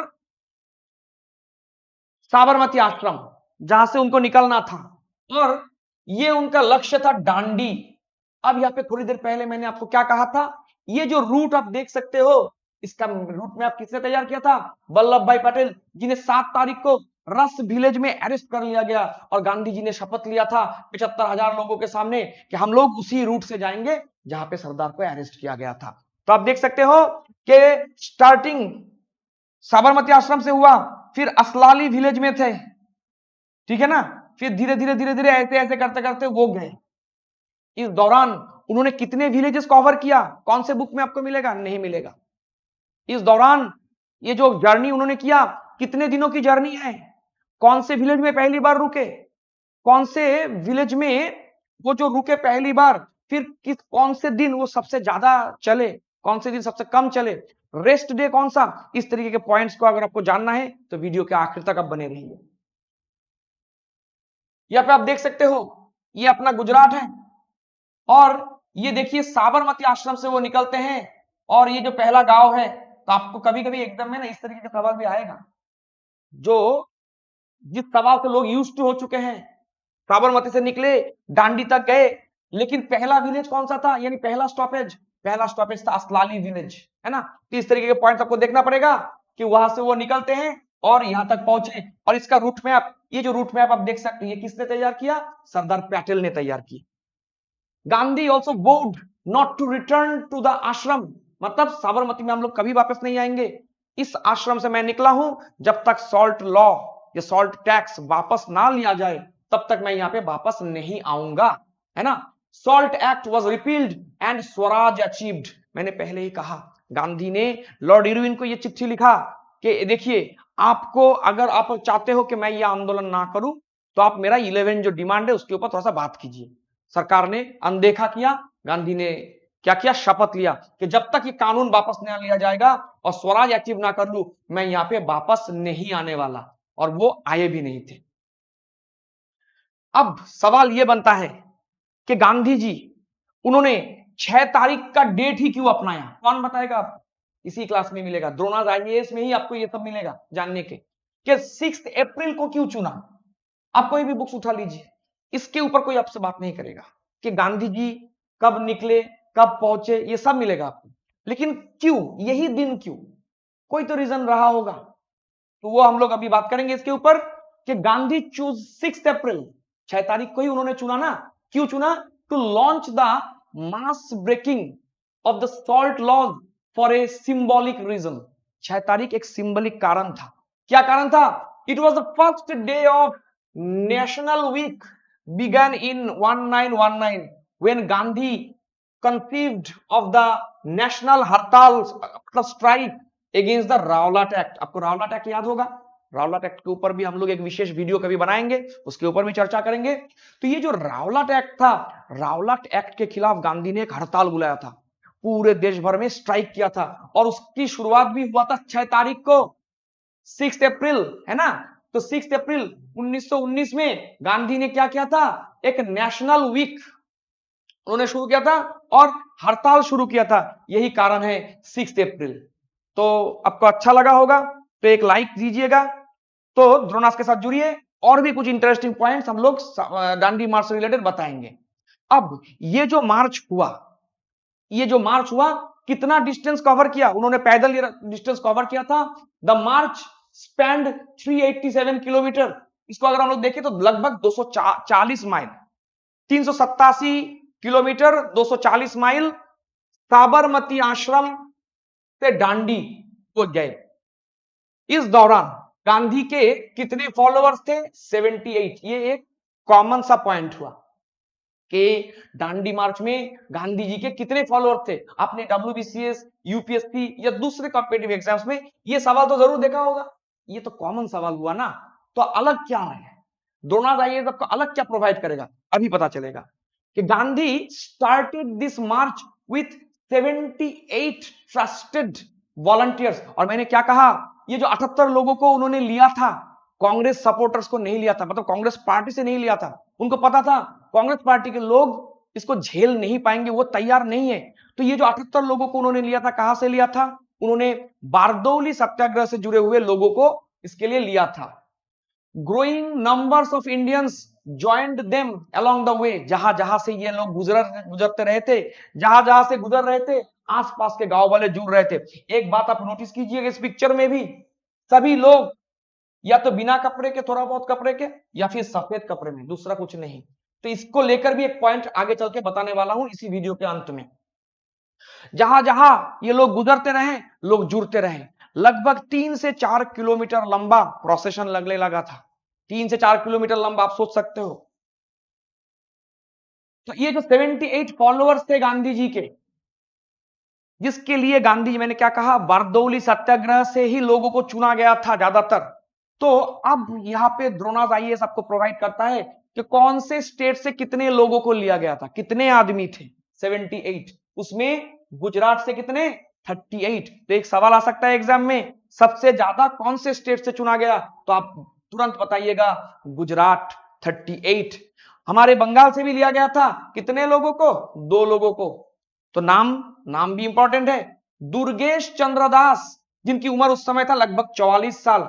और एक बंदा था जो हमारे नॉर्थ बंगाल के दार्जिलिंग के ही थे, महावीर गिरी, सिर्फ 20 साल की उम्र में। तो आप सोच सकते हो एक यंग महावीर गिरी 20 साल का, वो भी इस महान मार्च के साथ जुड़े थे, है ना। फिर महाराष्ट्र से आप देख सकते हो 14, यूपी से 11, केरला से 5, पंजाब से 3, बिहार, कर्नाटका, सिंध, ओडिशा, मद्रास से 1। टोटल आप कैलकुलेट कीजिएगा, 78 ही निकलेगा। टोटल 78 लोगों को लिया था। ध्यान रखिएगा, ये लोग डायरेक्टली कांग्रेस सपोर्टर्स, मतलब कांग्रेस पार्टी मेंबर डायरेक्टली नहीं बोल सकते हम लोग इनको, है ना। ये सभी लोग ज्यादातर बारदौली सत्याग्रह से लोग जुड़े थे, और गांधी जी को पता था कांग्रेस वाले अभी इस आंदोलन के लिए तैयार नहीं है। It is estimated that time there were around 50,000 people who had participated in the SALT। 78 लोगों को लेकर साथ में निकला ये शख्स। अब लगभग 50,000 लोग अपने साथ जुड़ चुके थे, और जहां जहां से गुजर रहे थे, सिर्फ चारों तरफ सफेद ही सफेद, सफेद ही सफेद। यानी एक नदी, एक नदी मानो एक नदी चल रहा है जिसमें बर्फ ही बर्फ है ना। इसको लेकर आगे एक टर्म बताने वाला हूं। महात्मा गांधी चल रहे थे। The Salt March was also called the White Flowing River। सफेदी, सफेद ही सफेद, लोग सब चारों तरफ जितना दूर देखा जाए सिर्फ सफेद कपड़ा ही सफेद, सफेदी। तो इसीलिए दांडी मार्च को एक और नाम से बुलाया जाता है, दांडी मार्च। दांडी मार्च को एक और नाम से बुलाया जाता है व्हाइट फ्लोइंग रिवर। तो देखिएगा कितना अनकॉमन सा एक मतलब पॉइंट है। दांडी मार्च को व्हाइट फ्लोइंग रिवर कहा जाता है। क्यों कहा जाता है? क्योंकि जो यहाँ पे जो लोग यहाँ पे ज्वाइन किया था, लोग सब व्हाइट खादी पहने थे। खादी तो आपको पता ही होगा, सब व्हाइट खादी पहने हुए थे। तो दूर से देखकर लग रहा था कि कोई नदी, व्हाइट फ्लोइंग नदी। और जवाहरलाल नेहरू, उन्होंने इसको क्या कहा था? जवाहरलाल नेहरू ने दांडी मार्च को कहा था पिलग्रिम्स मार्च या क्वाइट पिलग्रिमेज, है ना। तो आजकल के जो कॉम्पिटिटिव एग्जाम्स के जो मतलब लेवल है, उसमें इस तरीके के सवाल आजकल बहुत दिया जाता है। आप नॉर्मल बुक्स वगैरह पढ़ोगे या आपका प्रिपरेशन अगर नॉर्मल लेवल का होगा तो इस तरीके के पॉइंट्स आप जरूर मिस करोगे, लेकिन एग्जाम में आखिर तक वही किसी को सफलता मिलेगा जो ये अटपटे सवालों का आंसर देगा, और उसी के प्रिपरेशन के साथ आप मतलब उसी के लिए जो प्रिपरेशन होगा वो आपको करवाएगा द्रोणास आईएएस। तो जो भी हो, व्हाइट फ्लोइंग रिवर किसे कहा जाता है जब आपसे पूछे जाएंगे, इस क्लास के बाद आप जरूर आंसर कर पाओगे कि दांडी मार्च को कहा जाता है व्हाइट फ्लोइंग रिवर। क्यों? क्योंकि वहां पे जो लोग ज्वाइन किए थे वो सभी व्हाइट खादी पहने हुए थे। 3 से 4 किलोमीटर 5 किलोमीटर लंबा ये प्रोसेशन चलता था, तो देखकर लगता था कि कोई सफेद नदी जा रहा है। तो जो भी हो, जवाहरलाल नेहरू ने इस मार्च के लिए क्या शब्द का प्रयोग किया था? उन्होंने कहा था पिलग्रिमेज मार्च। आजकल के एग्जाम में इस तरीके के सवाल जरूर पूछे जाएंगे। और उन्होंने क्या कहा था? व्हाइट पिलग्रिमेज भी इसको कहा था, है ना। Nehru wrote extensively about the Dandi March in his book। Jawaharlal Nehru जब जेल में थे तो वो एक किताब लिख रहे थे, द डिस्कवरी ऑफ इंडिया, है ना। This book written in 1944 during his imprisonment at Ahmednagar fort. Ahmednagar fort में उनको बंदी बनाकर रखा गया था लगभग सन 42 से 45 तक, यानी अगस्त क्रांति, क्विट इंडिया मूवमेंट के दौरान। तो क्विट इंडिया मूवमेंट के ऊपर भी हम लोग एक वीडियो लेकर जरूर आएंगे। इसी आंदोलन के दौरान जब उन्हें अहमदनगर फोर्ट में बंदी बनाया गया था, जेल में बैठकर चाचा नेहरू ने लिखा था द डिस्कवरी ऑफ इंडिया। और उस किताब में, उस किताब का जो पब्लिशन मतलब जो उसको पब्लिश किया गया था 1946 में, है ना। तो उस किताब में भी उन्होंने दांडी मार्च का जिक्र किया था। तो आपको यह सवाल भी पूछा जा सकता है कि जवाहरलाल नेहरू के किस किताब में जवाहरलाल नेहरू ने दांडी मार्च का जिक्र किया था? तो ये एक सवाल होता है आपके लिए। सुभाष चंद्र बोस सबको पता है, जिसे हम लोग नेताजी के नाम से जानते हैं। सुभाष चंद्र बोस ने दांडी मार्च को कंपेयर किया था Napoleon March two Edison return from Elba. Napoleon जब एल्बा में रिटर्न किए थे, जब वो रिटर्न किए थे एल्बा, वो जो जर्नी था, सुभाष चंद्र बोस ने दांडी मार्च को उसी के साथ कंपेयर किया। ये एक बहुत ही ज्यादा इंपॉर्टेंट सा एक पॉइंट बन जाता है, ठीक है। दांडी मार्च से रिलेटेड ये सब पॉइंट है।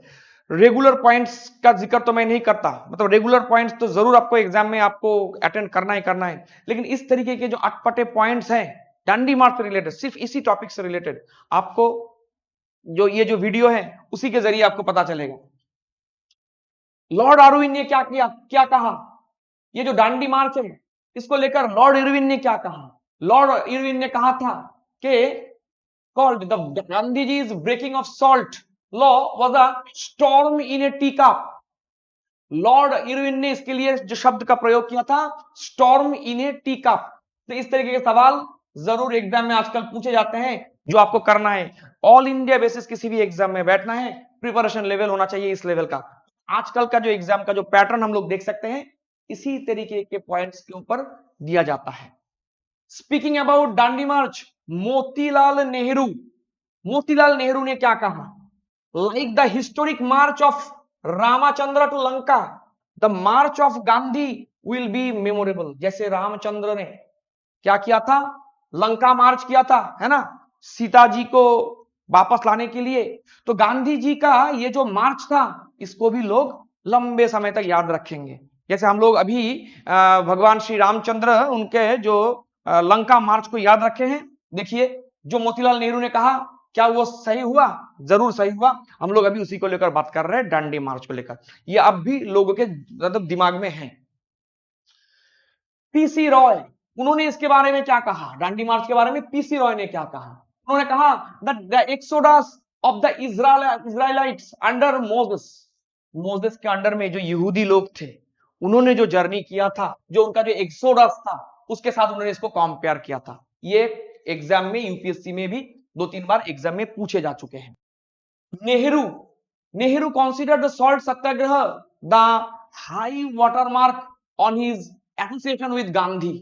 नेहरू ने इसको इसके साथ कंसीडर किया था, ठीक है। तो इस तरीके की इंपॉर्टेंट डांडी मार्च से रिलेटेड किसने क्या कहा, ये होता है यूपीएससी। यूपीएससी में इस तरीके के सवाल का प्रिपरेशन मतलब आपको लेना चाहिए। अब आते हैं इस आंदोलन के लीडर्स के बारे में। गांधी जी को पता था इस आंदोलन में जब वो शामिल होंगे, ऑब्वियसली ब्रिटिश उनको जरूर गिरफ्तार करेगा, अरेस्ट करेगा। तो जब गांधी जी अरेस्ट होंगे तब आंदोलन को चलाएगा कौन? तो गांधी जी का जो प्लान ए था उसमें ये शख्स थे जिसको हम लोग अब्बास तायब जी के नाम से जानते हैं। हाई कोर्ट के जज थे, ठीक है, रिटायर कर चुके थे। तो अब्बास तायब जी इसके साथ जुड़े, मतलब इस आंदोलन के साथ जुड़े। उस समय उनकी उम्र 70 प्लस हो चुका था, 70 प्लस हो चुका था। ये गांधी जी का प्लान ए था कि जब मुझे अरेस्ट किया जाएगा, लीडर बनेंगे अब्बास तायब जी। फिर प्लान बी भी उन्होंने तैयार किया था कि जब अब्बास तायब जी को अरेस्ट किया जाएगा तो लीड करेंगी कौन? सरोजिनी नायडू। यहां पे एक और इंटरेस्टिंग चीज बताऊं, शुरुआती दौर में गांधी जी नहीं चाहते थे किसी भी महिला को इस आंदोलन के साथ जुड़ा जाए। क्यों? कोई भी महिला आंदोलन के साथ जुड़े ये गांधी जी नहीं चाहते थे। तो गांधी जी को फिर मनाया किसने, जानने के लिए वीडियो के अंत तक देखना पड़ेगा। तो ये जो प्लान ए था, प्लान ए में ये थी, प्लान बी में ये लीड करेंगी। और ये जो बंदा था यानी अब्बास तायब जी, उन्हें grand old man of Gujarat कहा जाता है, grand old man of India. दादा भाई नौरोजी, हम सबको पता है, एग्जाम में आता है, आ चुका है बहुत बार। लेकिन अलग आपका प्रिपरेशन अलग कब होगा, तभी तो जाके आपका मतलब आप एग्जाम क्रैक कर पाओगे ना।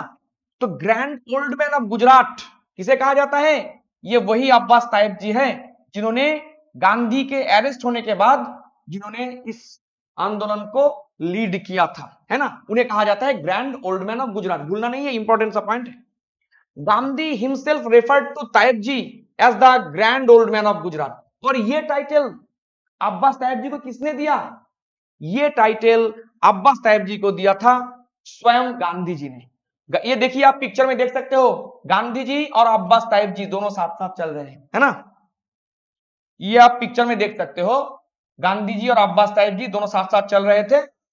गांधी जी के प्लान ए थे कौन? अब्बास तायब जी। प्लान बी कौन? सरोजिनी नायडू। और इसी अब्बास तायब जी को गांधी जी ने क्या कहा था? Grand old man of Gujarat, है ना। टाइटल किसको दिया, किसने दिया, ये इंपॉर्टेंट है। The first day march of 21 किमी ended in the village of असलाली।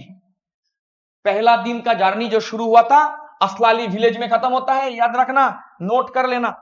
Where Gandhi spoke to a crowd about 4000 kilometre, है ना, सॉरी 4000 पीपल। तो पहले दिन गांधी का जो पहला जर्नी का जो पहला दिन है वो खत्म होता है असलाली विलेज में। असलाली विलेज में पहला दिन का जर्नी खत्म होता है। फिर गांधी ने उस दौरान लगभग कितने लोगों से बात किया?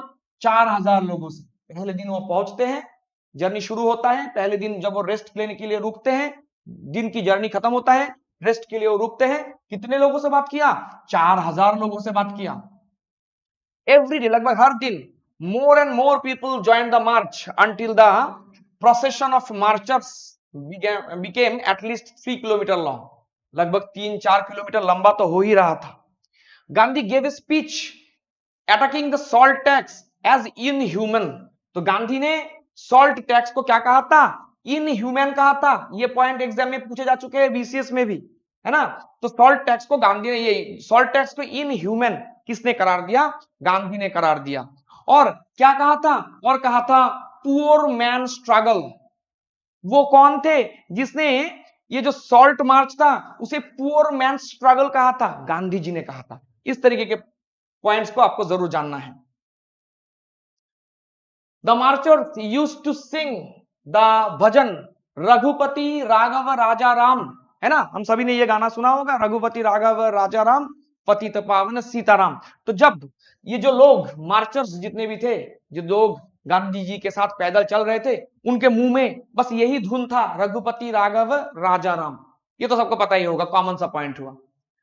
Gandhi initially did not want to permit women to join salt march, जो थोड़ी देर पहले मैंने बताया था। लेकिन वो कौन थे या कौन थे जिन्होंने गांधी जी को राजी करवाया कि गांधी जी महिलाओं को यहाँ पे एंट्री दे?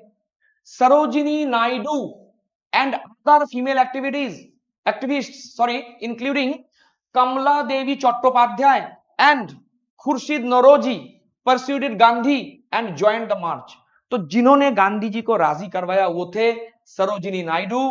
स्पेशली स्पेशली कहूं, मतलब एग्जाम ओरिएंटेड अगर कहूं, नॉर्मली आंसर ये होता है कमला देवी, ठीक है, और खुर्शीद नौरोजी। इन्हीं लोगों ने मिलकर गांधी जी को राजी करवाया कि वो महिलाओं को भी एंट्री दीजिए। ये रहे, आप पिक्चर में देख सकते हो, अमीना तायब जी, कमला देवी चट्टोपाध्याय या चैटर्जी, और यह है कस्तूरबा गांधी। बहुत लोगों को यह भी नहीं पता कि इस आंदोलन में गांधी जी के साथ कस्तूरबा गांधी ने भी हिस्सा लिया था। वो जो मैंने थोड़ी देर पहले बताया ना कि गांधी जी का प्लान ये कौन था, अब्बास तायब जी। गांधी जी जब अरेस्ट हुए उसके बाद अब्बास तायब जी एंड कस्तूरबा गांधी उन्होंने साथ में शुरू किया था, ठीक है। अब आते हैं जून 30, 1930, मुंबई, है ना, आप देख सकते हो जून 30 मुंबई समाचार, मतलब जहां से ये सोर्स हमने उठाया है। 1930 मुंबई समाचार का स्पेशल एडिशन था। Kamala Devi Chattopadhyay and other women march to Chowpatty. ये आप देख सकते हो, ये लोग सुबह सुबह निकले हैं और इनके मुंह में कौन सा धुन था, मतलब कौन सा स्लोगन था? नमक कायदा तोड़ा है, यानी we have broken the salt law. नमक कायदा तोड़ा, कायदा यानी कानून, नियम, हम लोगों ने नमक कायदा तोड़ा है। इनकलाब जिंदाबाद, इनकलाब जिंदाबाद। किसने दिया था ये स्लोगन, इनकलाब जिंदाबाद? हम सभी का तुरंत आंसर होना, मतलब दे देते हैं स्टूडेंट्स लोग के भगत सिंह, लेकिन ये गलत है। भगत सिंह ने इसको पॉपुलराइज किया था 1921 में, हसरत मोहानी ने दिया था इनकलाब जिंदाबाद स्लोगन, याद रखना जरूर। तो जो भी हो, इनके मुंह में, इनके जबान में क्या था? नमक कायदा तोड़ा है, इनकलाब जिंदाबाद, महात्मा गांधी जी की जय। जो महिलाएं थी, इनके लीडर थे कमला देवी चट्टोपाध्याय, वो लोग चौपाटी की तरफ आगे बढ़ रहे थे। उनके हाथों में क्या था? स्टोव यानी चूल्हा था। ये लोग क्या कर रहे थे? पानी ले रहे थे और उसको इवेपोरेट करके वहां से समंदर से वो लोग नमक बनाने की कोशिश कर रहे थे और कानून को तोड़ने की कोशिश में थे। ये जो पिक्चर में आप देख सकते हो, अवंतिका बाई गोखले, अवंतिका बाई गोखले यानी जो कमला देवी चट्टोपाध्याय जिनके बारे में हम लोगों ने बताया, उनके एक क्लोज फ्रेंड है। उन्होंने भी एक मार्च ऑर्गेनाइज किया था, है ना, मुंबई के दादर में, दादर नाम तो सुना होगा, वहां पे। और वहां पे ये लोग सभी, आप देख सकते हो, इनके हाथों में घड़ा है, यानी पानी भरने के लिए, पानी भर के वहां से समंदर के पानी से ये नमक बनाएंगे। अपना देश अपना कानून, हम लोग कुछ भी करें, ब्रिटिश कौन होता है हमें रोकने वाला? ये था लोगों का मंशा। उषा मेहता, इस आंदोलन से जुड़ी हुई एक और महिला। ये तो उनकी बुढ़ापे की मतलब उनके ओल्ड एज की पिक्चर है। तो जो वो जब सिर्फ 10 साल की थी, वो इस आंदोलन से जुड़ी, है ना, गांधी जी के साथ कदम पे कदम मिलाकर उषा मेहता लंबे समय तक इस आंदोलन से जुड़ी हुई थी, है ना। तो हम लोगों ने कौन कौन सी महिलाओं का नाम यहाँ पे जाना? कमला देवी चैटर्जी, सरोजिनी नायडू, उषा मेहता, ऐसे बहुत सारी महिलाएं थी जिन्होंने इस आंदोलन को राह दिखाया, आंदोलन के साथ जुड़े, कदम से कदम मिलाकर गांधी जी के साथ चले। एक और महिला, रुक्मिणी लक्ष्मीपति, रुक्मिणी लक्ष्मीपति। अब बहुत इंपॉर्टेंट महिला है, तो इसीलिए इनके लिए मैंने 4-5 लाइन लिखा है, थोड़ा सा ध्यान से देखिएगा, शायद दूसरे एग्जाम में या इसी यूपीएससी एग्जाम में आपको काम आए। लेकिन रुक्मिणी लक्ष्मीपति एक इंपॉर्टेंट सा पर्सनैलिटीज है, इस थोड़ा सा जानिए। First female prisoner in the salt satyagraha. देखिए, मैंने कहा था पहले ही कि इस टॉपिक में, गांधी टॉपिक में, आपको ऐसे ऐसे इंपॉर्टेंट पॉइंट मैं बताऊंगा जो नॉर्मली वीडियो में आपको नहीं मिलेगा। First female prisoner in the salt satyagraha. Salt satyagraha में जो अरेस्ट होने वाली महिला थी, उसमें ये पहली महिला थी, रुक्मिणी लक्ष्मीपति। यहाँ पे एक बात बता दूं, किसी किसी जगह पे हमें ऑप्शन में हमें सरोजिनी नायडू मिल सकता है, ठीक है। तो थोड़ा सा वहां पे थोड़ा सा ध्यान दीजिएगा। Salt satyagraha in Vedaranyam 1920 in 1923 she joined the Congress. 1923 में वो कांग्रेस के साथ जुड़ी थी, है ना। उन्होंने वेदारण्यम, साउथ में, दक्षिण भारत में वेदारण्यम में जो सॉल्ट सत्याग्रह हुआ था उसमें उन्होंने लीड किया था। उस दौरान वो पकड़ी गई थी और पहली महिला जिसको अरेस्ट किया गया था। रुक्मिणी लक्ष्मीपति के बारे में 2-3 पॉइंट और बता दूं। Rukmini Lakshmipathi was secretary of Madras branch the Bharat Shri Mahamandal. आजकल के एग्जाम्स में इस तरीके के ऑर्गेनाइजेशन जरूर पूछे जाते हैं कि किसने बनाया, कब बनाया। तो ये जो भारत स्त्री महामंडल नाम का ऑर्गेनाइजेशन था, उसके मैड्रास ब्रांच के सेक्रेटरी के रूप में रुक्मिणी लक्ष्मीपति को अपॉइंट किया गया था। भारत स्त्री महामंडल किसने बनाया था? सरला देवी चौधरानी।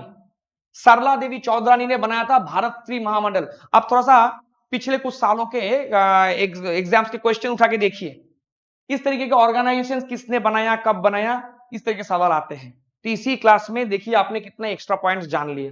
भारत स्त्री महामंडल की मैड्रास ब्रांच की सेक्रेटरी बनी थी वही रुक्मिणी लक्ष्मीपति। और ये जो ऑर्गेनाइजेशन था इसको किसने बनाया था, इसके फाउंडर कौन है? सरला देवी चौधरानी। इलाहाबाद में इसका स्थापना हुआ था, साल था 1910। तो 1910 में भारत स्त्री महामंडल सोसाइटी का स्थापना किया था सरला देवी चौधरानी 1910 में। कहां पे? अहमदाबाद में किया था। और उसका जो ब्रांच बनाया गया था मैड्रास में, उस मैड्रास ब्रांच की सेक्रेटरी बनी रानी लक्ष्मीपति, है ना। One of the primary goals of the organisation was to promote female education. क्यों? ये जो ऑर्गेनाइजेशन बनाया था सरला देवी चौधरानी ने, क्यों? ये उन्होंने इसीलिए बनाया था कि उनको प्रमोट करना था फीमेल एजुकेशन। फीमेल एजुकेशन को प्रमोट करने के लिए ये बनाया गया था। Rukmini Lakshmipati was the first woman to be elected to the Madras legislature and the first to serve as the minister in the Madras presidency। ये जो रुक्मिणी लक्ष्मीपति थी वो फर्स्ट महिला थी, पहली महिला जिन्हें मैड्रास लेजिस्लेचर में चुना गया था, यानी वो पहली महिला बन गई मैड्रास प्रेसिडेंसी की, ठीक है। She contested and won by election to the Madras legislative council in 1934। पहली महिला जिन्हें किसी भी तरीके की कोई भी लेजिस्लेचर काउंसिल में जगह मिला, कौन? रुक्मिणी लक्ष्मीपति। इसीलिए मैंने बोला था कि इनके बारे में 2-4 लाइन में एक्स्ट्रा जरूर बताऊंगा। She was elected to the Madras Presidency Legislative Assembly in the 1937 election। 1937 election से भी इनका पुराना नाता, मतलब इंपॉर्टेंस एक नाता है। On 15 July 1937 she was elected as the Deputy Speaker of the Assembly। इस तरीके के सवाल तो अक्सर एग्जाम में पूछे जाएंगे। During 1st May 1946 to 23rd March 1947 she was the Minister for the Public Health of Presidency in the T. Prakasham cabinet। T. Prakasham cabinet 1st May 1946 इनको जगह मिला था। She was the first and only woman minister of the presidency। पहला और एकमात्र minister बनी थी महिला। एक और नाम दांडी मार्च से जुड़ा हुआ, एक और नाम सॉल्ट मार्च से जुड़ा हुआ या सिविल डिसोबीडियंस से जुड़ा हुआ एक और नाम दुर्गा देवी देशमुख।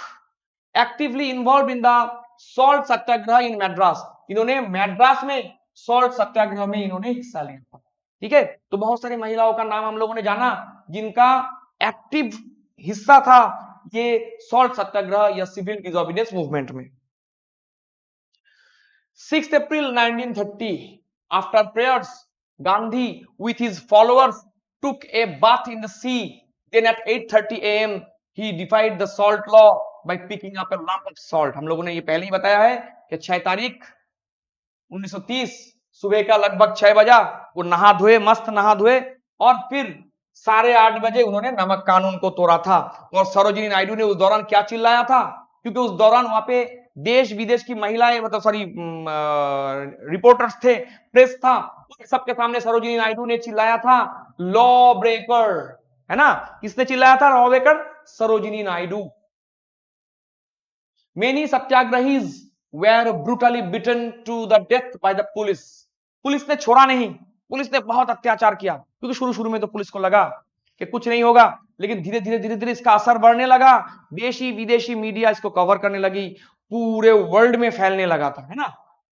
तो पुलिस का अत्याचार शुरू होता है and the incident received world wide publicity to the report of American journalist Webb Miller. नाम याद रखना, वेब मिलर, वेब मिलर नाम जरूर याद रखना। इसको थॉरोली जिसने कवर किया था, जिसके साथ जुड़ा होता है, मतलब एग्जाम के लिहाज से देखे तो वेब मिलर, है ना। वेब मिलर के बारे में थोड़ा सा बता दूं, आप यहाँ पे पिक्चर देख सकते हो, जिनकी मृत्यु हुआ था 7 मई 1940 में। वेब मिलर की मृत्यु कोई नॉर्मल मामूली मृत्यु नहीं था। Webb Miller dies in London accident, है ना। ट्रेन से गिरने के कारण उनकी मृत्यु हुआ था, ट्रेन से गिरने के कारण, ये एक एक्स्ट्रा इंफॉर्मेशन मैं दे रहा हूं, ट्रेन से गिरने के कारण उनकी मृत्यु हुआ था। किसी किसी का मानना है कि उनकी हत्या भी हुआ होगा, ठीक है। तो जो भी हो, 7 तारीख 1940 फेल फ्रॉम मूविंग ट्रेन। अब एक इतना मतलब एक्सपीरियंस जर्नलिस्ट अचानक ट्रेन से गिरकर मर जाए, ये थोड़ा सा मानने को दिल नहीं चाहता। तो जो भी हो, 1940 में उनकी मृत्यु होता है। ये थे वो, नाम याद रखना, वेब मिलर, जिन्होंने सॉल्ट सत्याग्रह को पूरी तरीके से, अच्छे तरीके से, बहुत क्लोज, नजदीक से उन्होंने इसको कवर किया था। At the end of 1930 time magazine made Gandhi man of the year, और सन 1930 में टाइम मैगजीन ने गांधी को मैन ऑफ द ईयर कहा। क्या कहा? Man of the year. Gandhi को मैन ऑफ द ईयर कहा गया, है ना। Gandhi was nominated for Nobel peace prize. बहुत को ये नहीं पता होगा कि गांधी जी को नोबेल के लिए भी मनोनीत किया गया था, हालांकि उनको मिला नहीं, लेकिन बहुत बार उन्हें नोबेल के लिए मनोनीत किया गया था। कौन कौन से ईयर में? लगभग 5 बार उनको किया गया था नॉमिनेट। कितने बार? 5 टाइम्स। और कौन से ईयर में? 1937, 1938, 1939, 1947 and just before his assassination 1948। तो 37 में, 38 में, 39 में, 47 और 48 में, लेकिन एक बार भी नहीं मिला। क्यों नहीं मिला, इसके ऊपर भी हम लोग एक वीडियो जरूर बनाने की कोशिश करेंगे।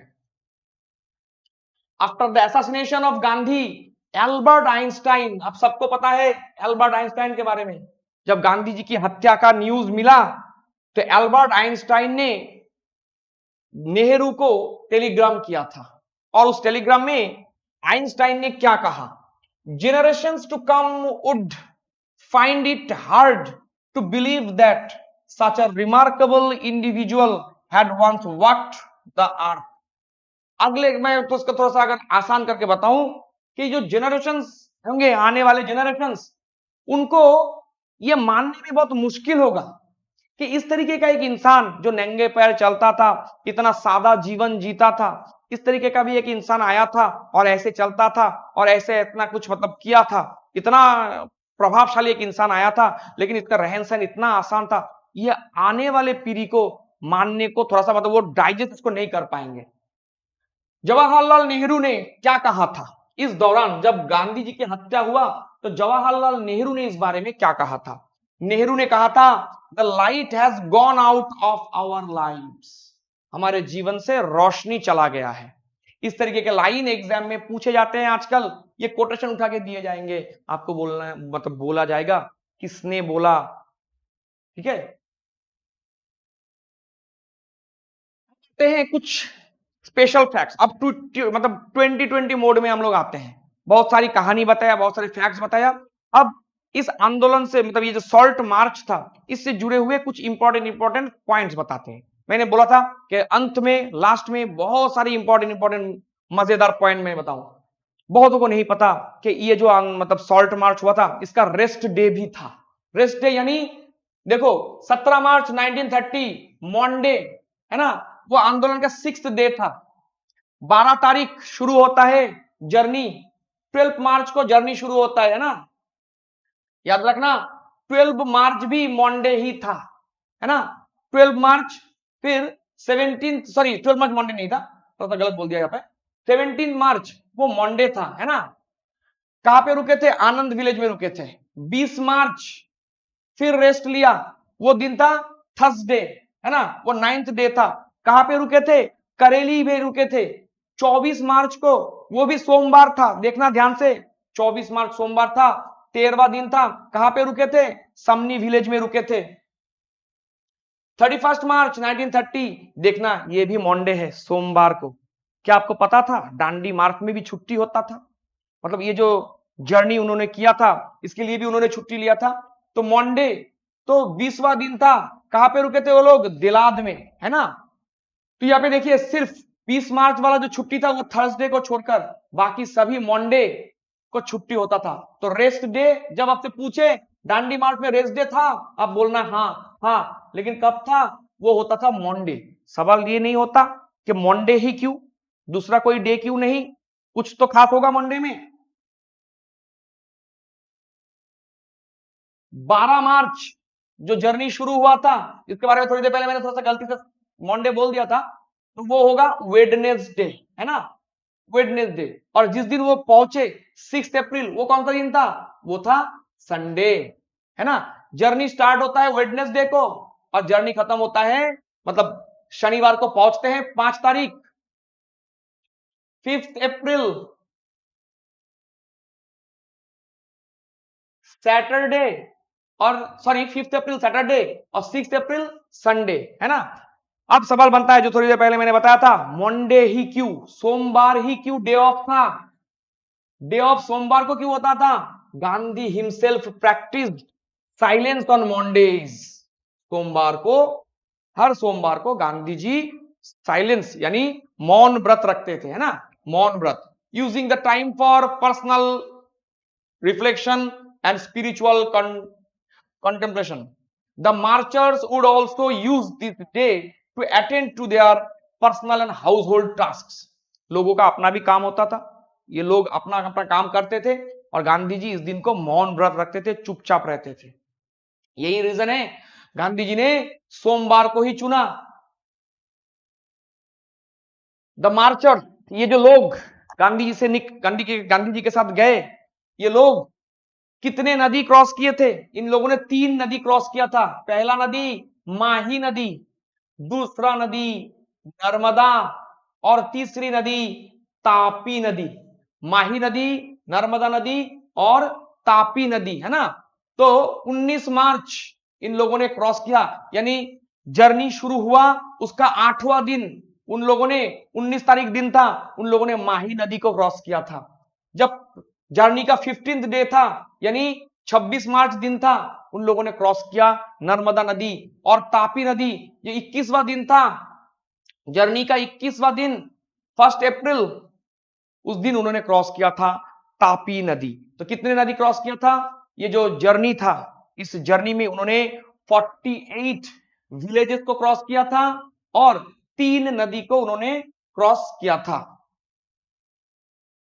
ब्रिटिश प्राइम मिनिस्टर उस समय कौन थे? ये एक सवाल बनता है। डांडी मार्च जब हुआ था या सॉल्ट सत्याग्रह, उस दौरान ब्रिटिश प्राइम मिनिस्टर थे रैमजे मैकडोनाल्ड। आप लोगों ने रैमजे मैकडोनाल्ड का नाम तो जरूर सुना होगा, कम्युनल अवार्ड से जुड़ा हुआ पॉइंट्स में आपको रैमजे मैकडोनाल्ड के बारे में जरूर पता होता है। ये वही रैमजे मैकडोनाल्ड है। 1866 में जन्म होता है उनका, 1937 में मृत्यु। 1924 से 1929 और 1931 से 35 ये लेबर पार्टी से जुड़े हुए थे रैमजे मैकडोनाल्ड। और उनका दो टेनियर था, 24 से 29 तक काम किया, फिर 31 से 35 तक, है ना। British prime minister Ramsay MacDonald. उस समय सेक्रेटरी ऑफ इंडिया कौन थे? 1929 से लेकर 1931 तक सेक्रेटरी कौन थे? वो शख्स ये थे, नाम था विलियम वेजवुड बेन। विलियम वेजवुड बेन, है ना, नाम याद रखना है। उस समय सेक्रेटरी ऑफ स्टेट कौन थे? विलियम वेजवुड बेन। फिर 5 तारीख 1930 12:45 को गांधी अरेस्ट होते हैं। Gandhi was arrested on 5th of May 1930 at 12:45 AM, नहीं होगा ये PM होगा, 12:45 PM। अरेस्टेड एट करादी नियर डंडी। कहां पे अरेस्ट हुए? ये सवाल पूछा जाएगा। कौन से गांव में वो अरेस्ट होते हैं? करादी। वल्लभ भाई पटेल कहां पे अरेस्ट हुए? वो रस विलेज में अरेस्ट हुए। गांधी अरेस्ट हुए कहां पे?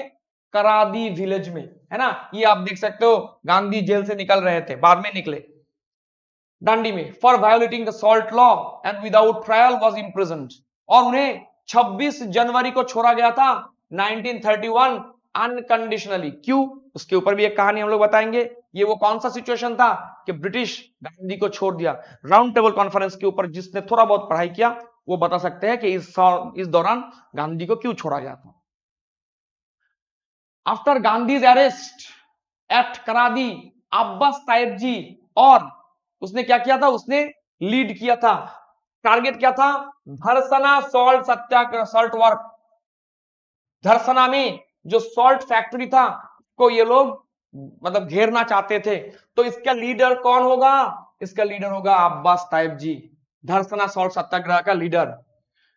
7 मई 1930 अब्बास ताइब जी ने धरसना सॉल्ट सत्याग्रह को लीड किया था, शुरू किया था। लेकिन इससे पहले अच्छा यहाँ पे एक बात बता दूं कि अब्बास ताइब जी के साथ गांधी जी की वाइफ कस्तूरबा भी थी। ये लोग पहुंचते धरसना सॉल्ट वर्क्स तक, इनको अरेस्ट कर लिया गया। अब्बास ताइब जी अरेस्ट हो गए थे कस्तूरबा गांधी के साथ, और उन्हें लगभग 3 महीने का जेल हुआ था, है ना।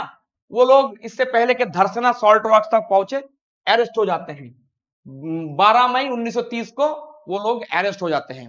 After their arrest the agitation continued under the leadership of Sarojini Naidu. जैसे मैंने पहले कहा, plan A Abbas Tyab ji, plan B Sarojini Naidu. Abbas Tyab ji 12 मई को गिरफ्तार होते हैं, तो फिर सरोजिनी नायडू ने लीड किया। साथ दिया किसने? साथ दिया मौलाना अबुल कलाम आजाद ने साथ दिया। Some Congress leaders disagreed with Gandhi's promotion of a woman to lead the march. कुछ लोग ऐसे थे कांग्रेस के ही जो नहीं चाहते थे कि कोई महिला इसको लीड करे। जो भी हो, कमला देवी चट्टोपाध्याय, उसने गांधी जी को राजी कराया था कि यह आंदोलन सिर्फ पुरुषों में सीमित ना रखिए। गांधी जी चाहते थे महिला इस आंदोलन से दूर रहे। क्यों? क्योंकि पुलिस अत्याचार करेगा, लाठीचार्ज होगा, ये होगा, वो होगा। वो नहीं चाहते थे कि महिलाओं के साथ ये सब हो, तो उन्होंने महिलाओं को दूर रहने का बात किया था। लेकिन कमला देवी चट्टोपाध्याय वो स्पेशली वो महिला थी जिन्होंने गांधी जी को राजी करवाया कि वो जरूर उसके साथ जुड़े, मतलब महिलाओं को इसके साथ रखे, सिर्फ पुरुषों में ना रखे। 21 मई 1930 Naidu march to Dharasana and was arrested. तो 21 तारीख सरोजिनी नायडू अरेस्ट बन होती है ना। थोड़ी देर पहले हम लोगों ने देखा कि 12 तारीख को अब्बास ताइब जी और गांधी जी की वाइफ कस्तूरबा गांधी अरेस्ट हो जाती हैं। और फिर हम लोग देखते हैं 21 तारीख को सरोजिनी नायडू को अरेस्ट किया जाता है। Naidu was later released following the Gandhi Irwin pact 5 March 1931। जब बाद में गांधी जी और लॉर्ड आर्विन के बीच में पैक्ट साइन हुआ, गांधी जी राजी हुए, वो राउंड टेबल कॉन्फ्रेंस में जाएंगे, तो गांधी जी का शर्त था सारे पॉलिटिकल प्रिजनर्स को छोड़ा जाए। तो सरोजिनी नायडू को भी उस समय छोड़ा गया था। Inspired by Gandhi's march, the other leaders and organizations across the India organized their own marches and salt making activities. तो गांधी जी ने तो शुरू किया था यहाँ पे, लेकिन भारत के दूसरे एरिया में भी यह आंदोलन ने असर दिखाना शुरू किया था। लाइक वेदारण्यम मार्च, जिसको लीड किया किसने? सी राजा गोपालाचारी ने, है ना। याद रखना, वेदारण्यम मार्च वहां पे गांधी जी ने शुरू किया गुजरात में, यहाँ पे वेदारण्यम मार्च शुरू किया सी राजा गोपालाचारी। बंगाल में भी इसका असर देखने को मिलता है। बंगाल में आरामबाग में देखने को मिलता है। किसने लीड किया?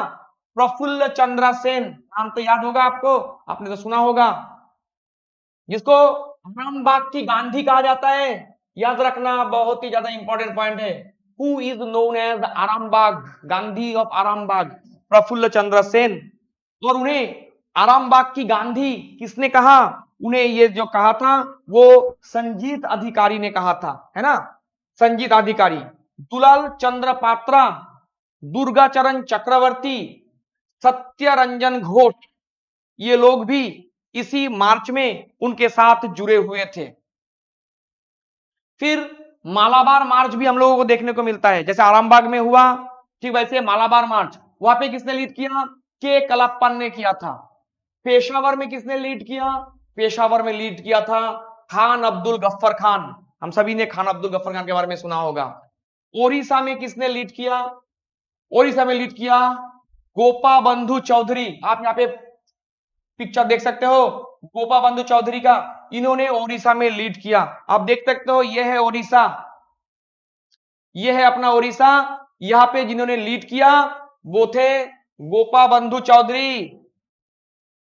गोपा बंधु चौधरी उन्होंने ओडिशा में इसको लीड किया था। 9 अप्रैल उत्कल दीपिका नाम के पेपर में रिपोर्ट किया गया था कि गोपा बंधु चौधरी को अरेस्ट कर लिया गया है। पुलिस ने गोपा बंधु चौधरी को अरेस्ट कर लिया था। इनको अरेस्ट किया गया था कौन सा तारीख को? 9 अप्रैल को अरेस्ट किया गया था। The group reached Balasore on 12 April. अब गोपा बंधु चौधरी अरेस्ट हुए तो 12 और 13 अप्रैल 1930 को ये लोग वहां पे पहुंचते हैं। जिस जगह पर पहुंचते हैं वो आपको इंपॉर्टेंट याद रखना है, इंकुडी। इंकुडी नाम के जगह पर वो पहुंचते हैं और ये लोग सॉल्ट लॉ को तोड़ देते हैं। The salt satyagraha of Inchudi Balasore is often referred to as the second Dandi. तो इंकुडी में इन्होंने जो काम किया था, कांड किया था, उसे कहते हैं सेकेंड डांडी और डांडी ऑफ ओडिशा। मैंने कहा था बहुत सारे इंपॉर्टेंट पॉइंट डांडी मार्च से जुड़ा हुआ जो आपको कहीं नहीं मिलेगा, बस इसी पेज में मिलेगा। तो आप देखिएगा इसे कहते हैं सेकेंड डांडी और डांडी ऑफ ओडिशा। आपसे एग्जाम में पूछा जाएगा डांडी या सेकेंड डांडी किसे कहते हैं या ओडिशा का डांडी किसे कहते हैं, कौन से प्लेस को कहते हैं? इंकुडी को कहा जाता है ना। इंकुडी इस जगह को कहा जाता है सेकेंड डांडी। और सेकेंड डांडी या सेकेंड डांडी मार्च किसे कहते हैं? ओडिशा में जो हुआ था इंकुडी में, है ना। Gandhi's salt satyagraha widely used the press to rally the masses against the British. This further increased the tension between the press and the government. तो ये जो गांधी जी द्वारा शुरू किया गया, देश भर में फैल गया। आरामबाग ले लो, ओडिशा ले लो, वेदारण्यम ले लो, केरला ले लो, पूरे देश भर में फैलने लगा था। और ये जो प्रेस था, प्रेस इसको छाप रहा था, लोग उसको पढ़ रहे थे, जान रहे थे, तो इसका जो आकार था वो और बढ़ रहा था, ये और ज्यादा पॉपुलर होने लगा था। जब गांधी जी को अरेस्ट कर लिया गया था 1930 में, द गवर्नमेंट ने क्या किया था? गवर्नमेंट ने प्रेस के ऊपर रेस्ट्रिक्शन डालने के लिए उसने कानून पास कर लिया था, एक्ट ऑफ 1931, है ना। एक्ट ऑफ 1931 इमरजेंसी पावर, जिसके द्वारा प्रेस को रेगुलेट करने के बारे में सरकार ने क्या क्या घोषणा कर दिया था। याद रखना है, बहुत ही इंपॉर्टेंट सा एक पॉइंट बनता है। It was Henry David Thoreau who coined the term civil disobedience. ये जो डांडी मार्च हम लोग कहते हैं, ये किस आंदोलन का हिस्सा है? सिविल डिसोबीडियंस मूवमेंट का हिस्सा है। और गांधी जी को सिविल डिसोबीडियंस का आइडिया कहां से मिला, ये क्वेश्चन एग्जाम में आपको पूछे जाएंगे। तो आप बताना हेनरी डेविड थूरो, वहां से उनके मतलब हेनरी डेविड थूरो उन्होंने ये टर्म को शुरू किया था, इजाद किया था। Henry David Thoreau coined the term civil disobedience movement in 1848। उन्होंने अपने किताब रेजिस्टेंस टू सिविल गवर्नमेंट, उसमें पहली बार ये सिविल डिसोबीडियंस टर्म का इस्तेमाल उन्होंने किया था। और ये जो किताब था ये पहली बार पब्लिश हुआ था कब? 1849 में। 10 सितंबर 1935 PK Rao, in a letter to PK Rao, Gandhi ने कहा था, Gandhi stated that his idea of civil disobedience was derived from the writing of Thoreau. Gandhi ने कहा था कि मेरा जो सिविल डिसोबीडियंस का आइडिया है वो थूरो का ही आइडिया है, वही से मैंने लिया और उनके किताब पढ़ के मुझे ये आइडिया मिला। ये गांधी ने किसको कहा था? 10 सितंबर 1935 को अपने लिखे हुए चिट्ठी में गांधी पीके राव को लिखते हैं इस सब के बारे में। गांधी के बारे में एक और इंपॉर्टेंट मजेदार पॉइंट बताऊं। गांधी जब बंगाल में आते थे टैगोर, रविंद्रनाथ टैगोर के आश्रम में उनसे मिलने के लिए, तो गांधी को बंगाली गीत बहुत पसंद था, है ना। तो वो जिसका गाना बहुत पसंद करते थे, सुनते थे, वो थे उमा बोस।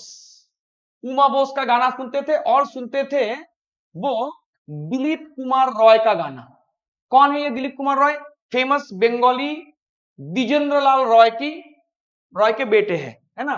दिलीप कुमार रॉय। अब दिलीप कुमार रॉय की शिष्या थी उमा बोस। उमा बोस का गाना सुनना पसंद करते थे गांधी जी। दिलीप कुमार रॉय का भी गाना सुनना पसंद करते थे। दिलीप कुमार रॉय की शिष्या थी उमा बोस। दिलीप कुमार रॉय के पिता वो भी एक फेमस बंगाली थे, पर्सनालिटी थे, Dwijendra Lal Roy. Gandhi once described her as the nightingale of Bengal. Nightingale of India exam में बहुत बार आ चुका है। अब हम लोग क्या जान रहे हैं, नाइटिंगेल ऑफ बंगाल किसे कहते हैं। सन 1937 में गांधी ने उमा बोस को कहा था नाइटिंगेल ऑफ बंगाल। ये एक नया पॉइंट आज आप लोगों ने जाना होगा जरूर, तो नोट कीजिएगा अगर आपको लगे कि बहुत इंपॉर्टेंट पॉइंट है। गांधी जी ने सरोजिनी नायडू को कहा था नाइटिंगेल ऑफ इंडिया, ये भी याद रखे। क्या हम लोगों ने जाना नाइटिंगेल ऑफ बंगाल कौन, उमा बोस, गांधी जी ने कहा। और नाइटिंगेल ऑफ इंडिया किसको कहते हैं, सरोजिनी नायडू को। ये टाइटल भी स्वयं गांधी जी ने दिया था। ये टाइटल भी गांधी जी ने दिया था सरोजिनी नायडू को, नाइटिंगेल ऑफ इंडिया। और उमा बोस को भी गांधी जी ने कहा था नाइटिंगेल ऑफ बंगाल। उनका गाना का जो मतलब गला था उसी के लिए उन्होंने ये दिया था। जो भी हो, this nickname was given to her due to her lyrical and evocative poetry. जो भी हो, अब हम लोगों ने डांडी से रिलेटेड बहुत सारे पॉइंट्स जान लिया। 3-4 सवाल एकदम आसान वाला, ठीक है, मुश्किल वाला नहीं। मुश्किल वाला तो आप ढूंढ लेना, आपको मिलेगा। आप गूगल करिए या कोई भी मतलब इंटरनेट में सर्च कीजिए, आपको बहुत सारे डांडी से रिलेटेड सवाल मिलेगा। और आई एम श्योर आज आपने जो ये जो पूरा वीडियो देखा, आपको बहुत सारा पॉइंट डांडी रिलेटेड आपको जानने को मिला होगा जो आपके लिए बिल्कुल भी नया था। तो 1-2 सवाल देख लेते हैं, लेकिन एकदम आसान वाला, आप ही इसका आंसर कर रहे हैं। Who among the following marched to break the salt law in India? आसान सा सवाल है, आपका आंसर क्या होना चाहिए, आसान आंसर है गांधी, है ना, बहुत ही आसान सवाल है। Who among the following marched to broke the salt law in India? Gandhi. Which one among the following American news magazines was highly skeptical of Gandhiji's Dandi March initially, but within a week completely changes its opinion and saluted him as a saint and statesman? बहुत ही important सवाल है। ये सवाल का answer होगा time magazine. Time magazine ने अपने idea को बदल लिया था। Which incident known as second Dandi march? थोड़ी देर पहले हम लोगों ने जिक्र किया था, सेकेंड डांडी मार्च किसे कहते हैं, इंकूडी मार्च को, है ना, जिसका ताल्लुक कहां से होगा, ओडिशा से है।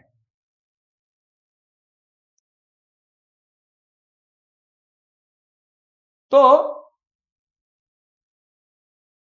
ये जो